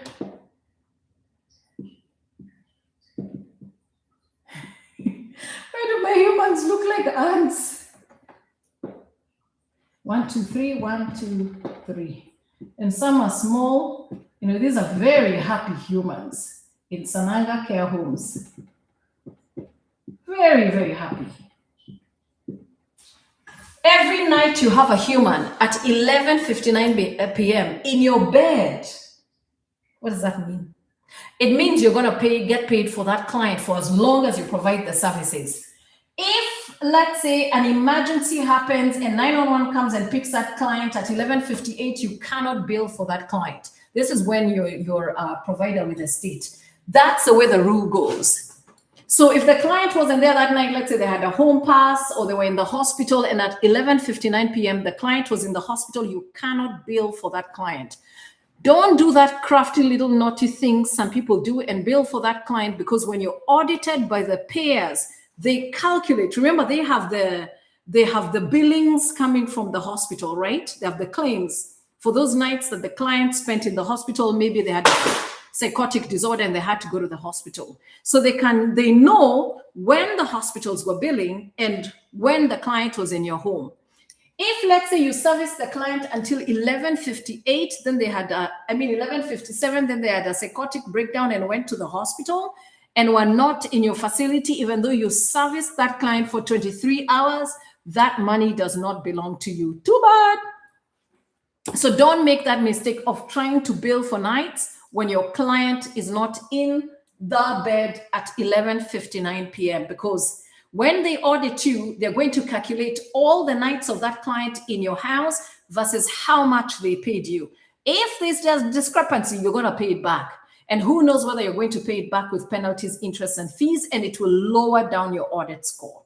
So don't make that mistake. This is taxpayer money. This is, state monies. You don't ever want to make that mistake. So when I was audited, they had to cross-check all that information. Plus, of course, how my care was delivered. And I came across two different, Medicaid managed care organizations at 100%, meaning I demonstrated 100% integrity with my treatment services and my finances, my billing and billing, claims, reimbursement. I stole nothing, not a penny. So most people don't know that, because I didn't know that they cross-check and calculate, the monies as well they've paid out to you. And when I saw it in the audit report, because I had no idea, I was shocked. So I want to educate you ahead of time. Don't get sneaky. Just sleep hungry. It's a business loss day. There are other ways when you're going to make up for that money. Okay. I told you, okay? Don't get naughty. This is not the business to steal in. And that doesn't mean that the industry is integral. You read my eyes, you feel me?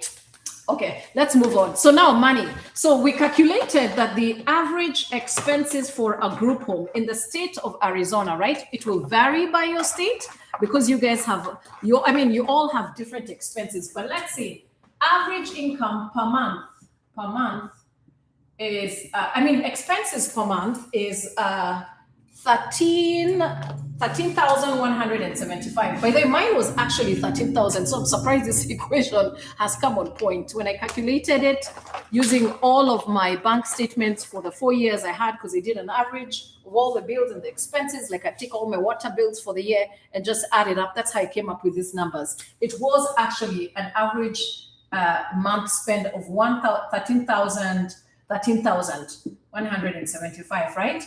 Now, we're just going to use an average of 6 beds, like you have been permitted for 6 clients. So I'm just going to write here 6 clients. So you have a group home for 6 clients, right? Whew. Oh, there. Okay, so this is 6 clients. Now, if you had 100% occupancy, meaning all the 6 beds were occupied every calendar day of the year, in a year, so per year, expenses per year would be 13,175 times 12, right? This is at 100% occupancy. So now we're going to calculate that times 12. I'll get my calculator. 1 second, times 12. So that's 161,700. So equals to 161,700, right? That's what you're spending on your expenses, total annual expenses. Okay, now I want us to calculate something else. Hold on 1 second.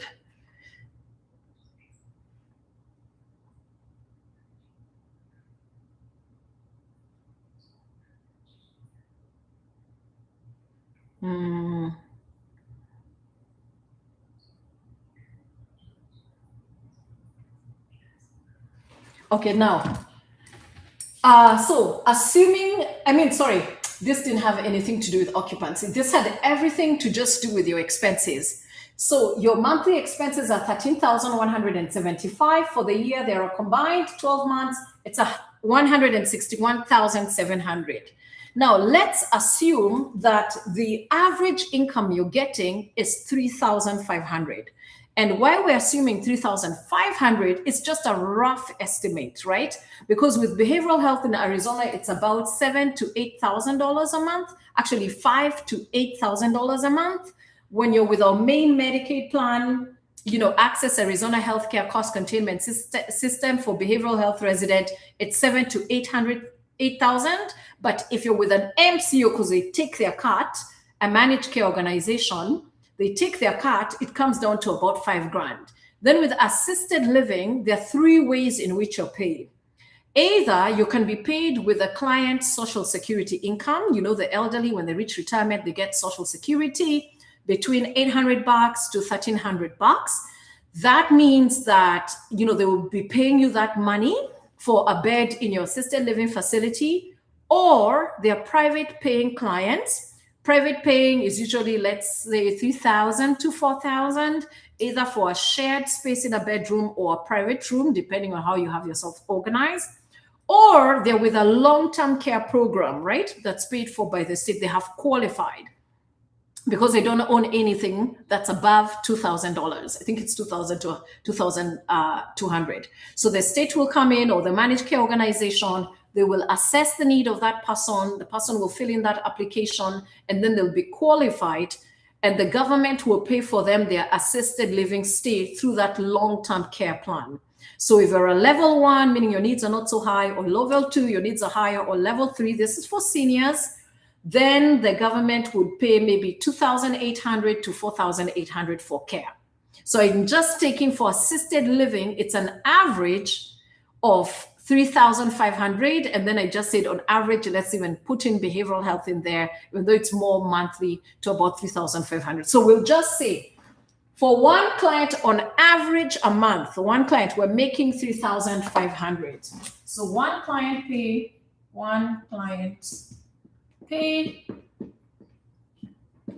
$3,500 per month.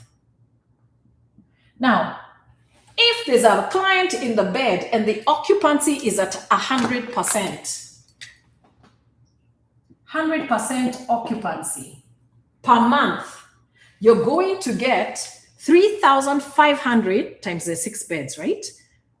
Meaning for the whole month of July, all of your 6 beds were occupied, and people were paying $3,500 on average, your clients. So you get 3,500 times 6. That is 21,000. 100% occupancy, 6 times 3,500, which is going to be 21,000. 21,000. All right. Let's do this is per month. 100% occupancy. All right. So remember, our expenses were 13,175. You're now making on average 21,000 if all of the 6 beds are occupied every day of the year, right? So now let's do annual times 12. 252,000. So annual gross income is going to be 21,000 times 12, which equals to, it's going to be 252,000. 252,000. And then now we'll calculate your profit per month. Profit per month. We're going to do 21,000 minus 21,000 minus 13,175.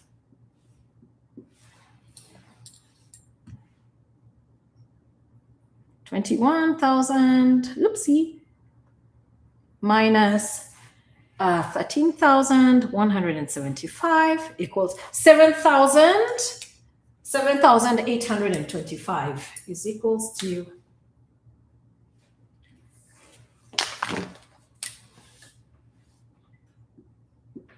7,825.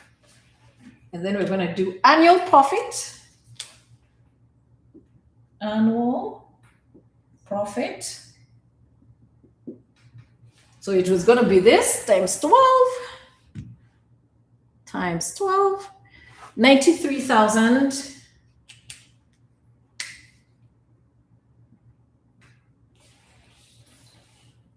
900.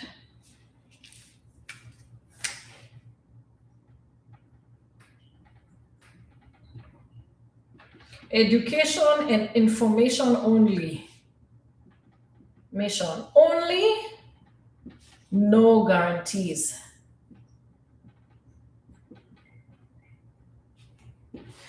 So here's the thing. Oh, you can't see the last part. Oopsie. There we go. So this is the group home mathematical equation. We came and saw that the monthly expenses are totaling up to 13,175. We're taking an average estimate of 3,500 per person, per bed, per month. When we total all that up times 6, when we total this times 6 residents, we get 21,000. Per year, the annual gross income, meaning we haven't minus expenses, that we're getting is 252,000, meaning all beds are occupied every day of the year, right? Then the profit is per month is 21,000, which is our total income minus our expenses. Oh, I need to put here, oops, expenses. Right? And then when we take it and look at it on an annual basis, our annual profit will be our income, the 21,000 minus the 13,000 of expenses. It gives us 7,825, and we do it as an annual profit, it will be 93,000. So what is this equation saying? It's saying on average, if you're able to charge 3,500, this is now in Arizona with our current market rate with our expenses, right? You will make a gross monthly profit of 7,825. That's your money. You've paid everything that is possible to do with a group home.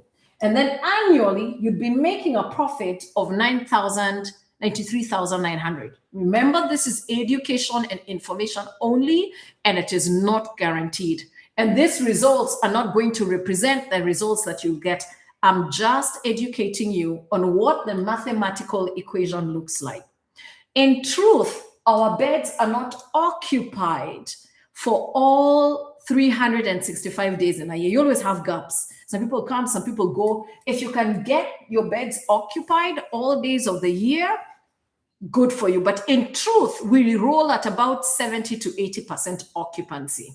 So I'm going to calculate for you the equation with just 70% occupancy, meaning of the 30 days of the month, at least you're only having your bed occupied for maybe 20 something days, and there are some days your bed is just running vacant. But you can see generally with this equation, 7,000 to 8,000 is really not bad profit, right? And $93,000 a year, not bad profit.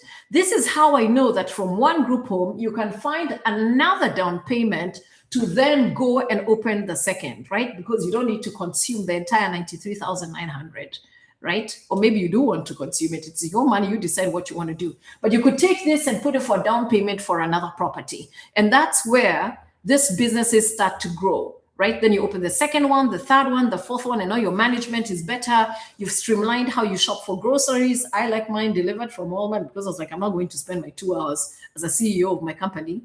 wasting money shopping for the best bananas and the best potatoes. So this is how you're going to learn to manage yourself. And this is why I say education is transformative and so important. Because once you get this equation, you now know coming into the business, you will manage yourself appropriately so you're not running any vacancy, because any vacancy is eating away from your whatever, which means your marketing has to be top notch. The way you prepare for yourself for your licensing has to be top notch, right?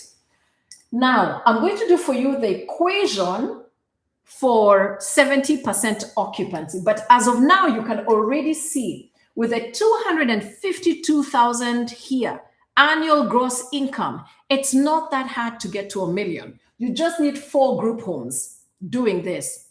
But usually after you open your first 6-bed and you've made a little bit of money, the second facility you can open is a 10-bed. So it's just this costs more inflated, but the profit margin begins to jump. Okay? So that's a whole idea. So here's your $250,000 a year gross revenue with about 93,900 in profits, right? Remember, education and information only. Now, I'm going to show you the same equation at 70% occupancy. So we'll just do 70% of these costs. So instead of it being with 70% occupancy, you would be getting 70% of this amount on a monthly basis, meaning 30% of the time in the month you're running vacant. So I'm just going to do 70%, 70 divided by 100 times 2,100. So that's 14,700. This is 14 now, 70% occupancy.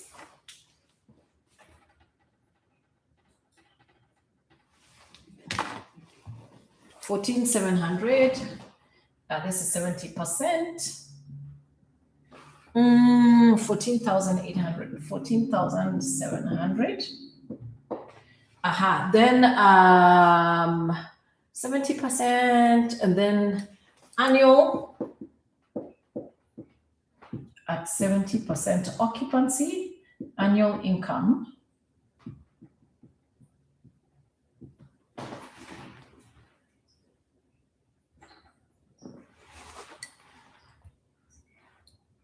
Which will be 14,700 times 12, which is 176. Goes 176,400. If you're maintaining the expenses at the same whatever, which is the total annual expenses,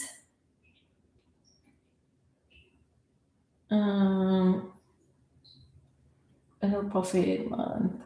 Did I put my annual expenses? Hold on, annual expenses. So 13,175.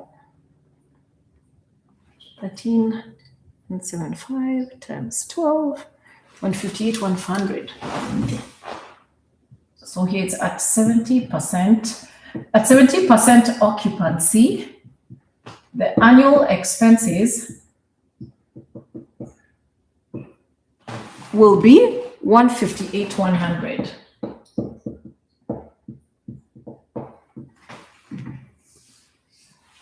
So now your annual profit will be 176,400 minus 158,100. Me maths be finished. Minus 176,400. 18,000.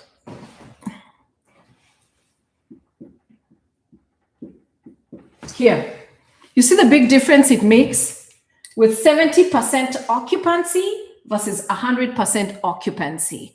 And when you first start, you don't have your beds occupied all the time because you haven't really developed the relationship with the hospice organizations or with behavioral health. You haven't yet gotten contracted with your managed care organizations. So the first year is a little bit more challenging to make a profit.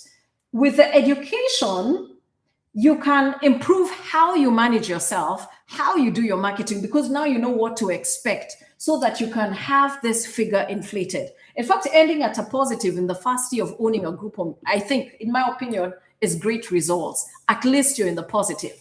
Because once you develop those relationships, people now know you, the community knows you're there, you've gotten your managed care contracts. Now you can jump up into and get more profit. So you can see the difference between 100% occupancy and 100% occupancy, and when you just have, you're getting 70% of the income. I mean, you have 70% occupancy rate. I didn't calculate the 70% occupancy rate. It should be, if you're 70%, let me make sure you have it right. 70 divided by 100 times, I knew I made a mistake. 161, 713. Hold on, 1 second. I've confused myself. Hold on. Okay. Oh no, you need to rub that out. Oops.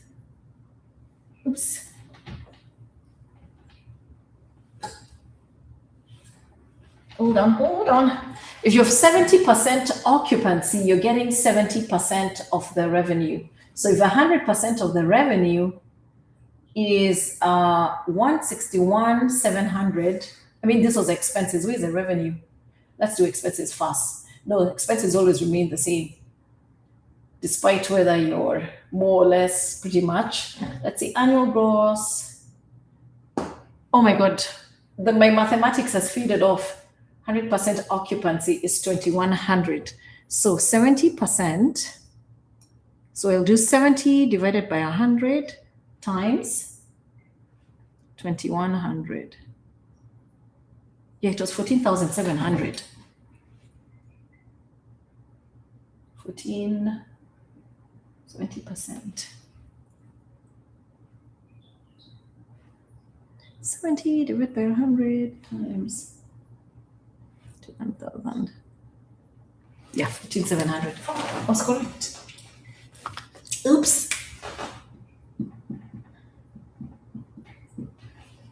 70% occupancy. Look, this is 14,700 times 12.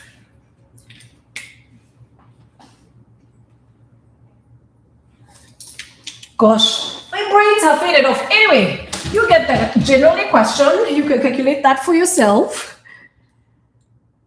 176. Yeah.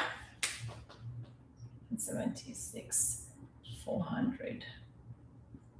And then 70%.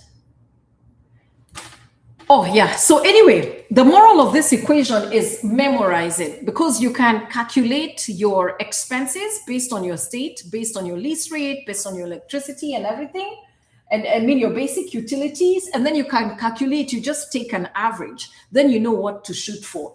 Once you finish doing this equation, you can now work backwards to now govern the speed at which you do your documentation and the accuracy.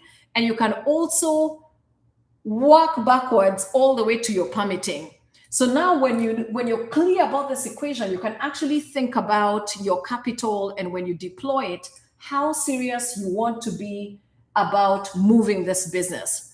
My goal for you as your mentor is for you guys to have, as best as you can, near perfect occupancy, right?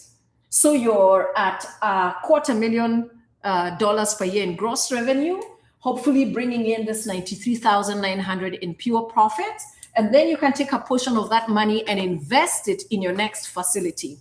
And then do the same thing in the next facility, now expanding to a 10-bed, and then moving that on to the third and the fourth, so that hopefully you can get to $1 million gross revenue. So think about this equation. I am now going to wind down today's masterclass, but this is exactly how we do it.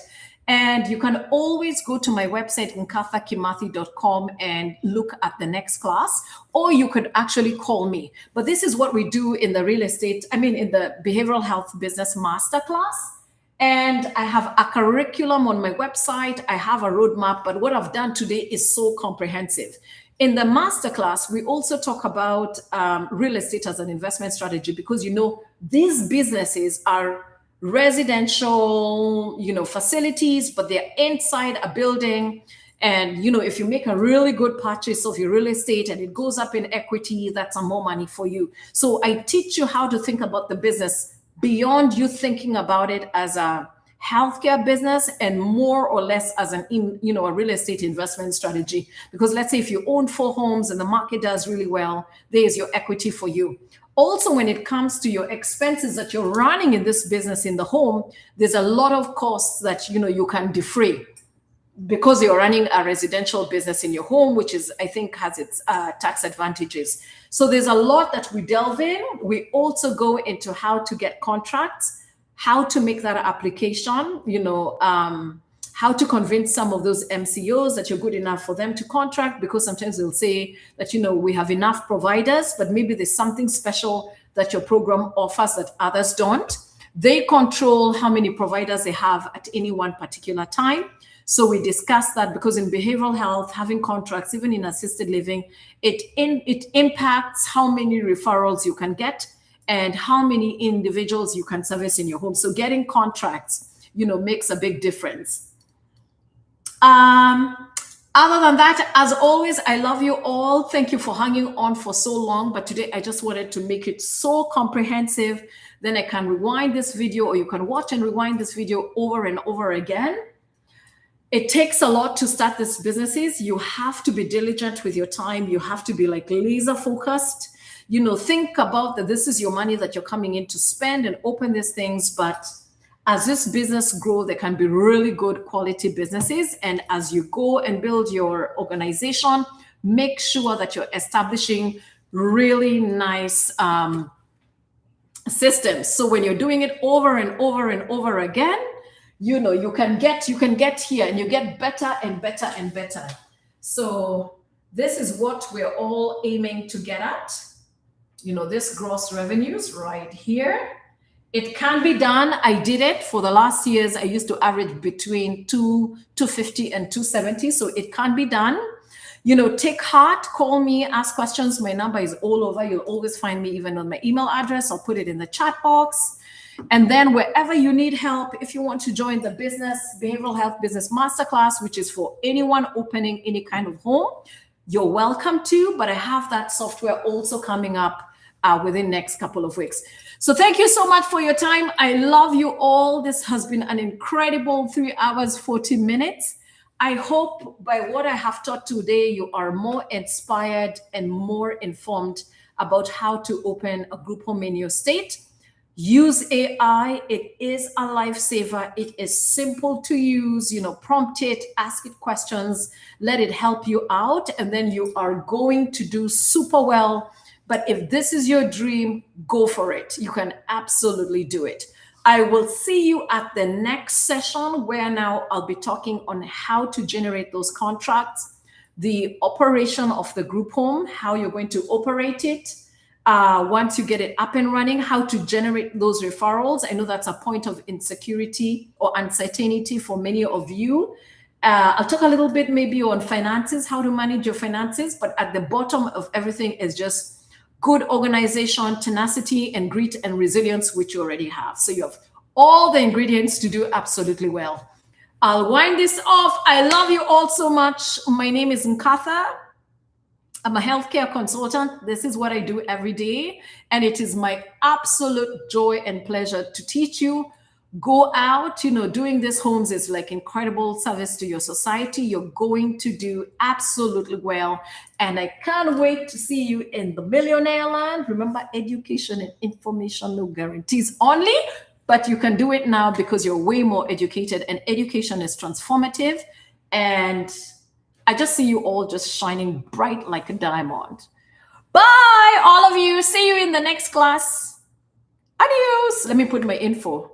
See you at at the next class, the BHBMC,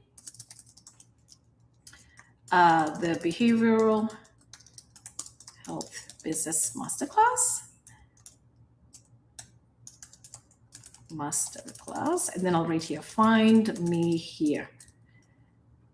Find me here, www.nkathakimathi.com. Oh, you can subscribe to the channel. You can comment if this information was useful for you. When you comment, it actually helps me improve. And you can write to me from whatever state you are in and ask me all the questions that you might have.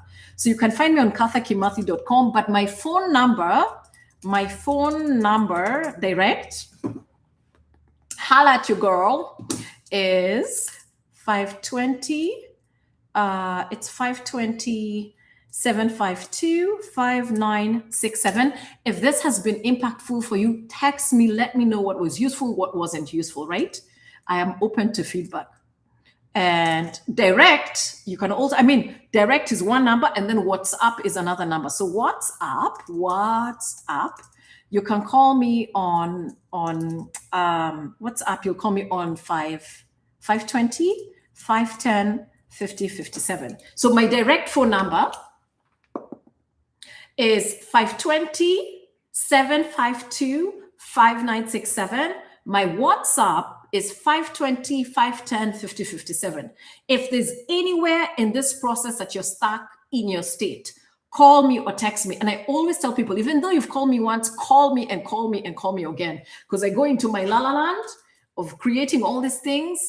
I remember I will get back to you. I'm not as fast as I verbally promise, but just call me and I will get back to you. And call me and text me and text me. Blow my phone off. We are going to be best friends by the time we're through. Just call me. And then my email is nkathaconsults@gmail.com. That's it. All right. Love you all. You're going to do super.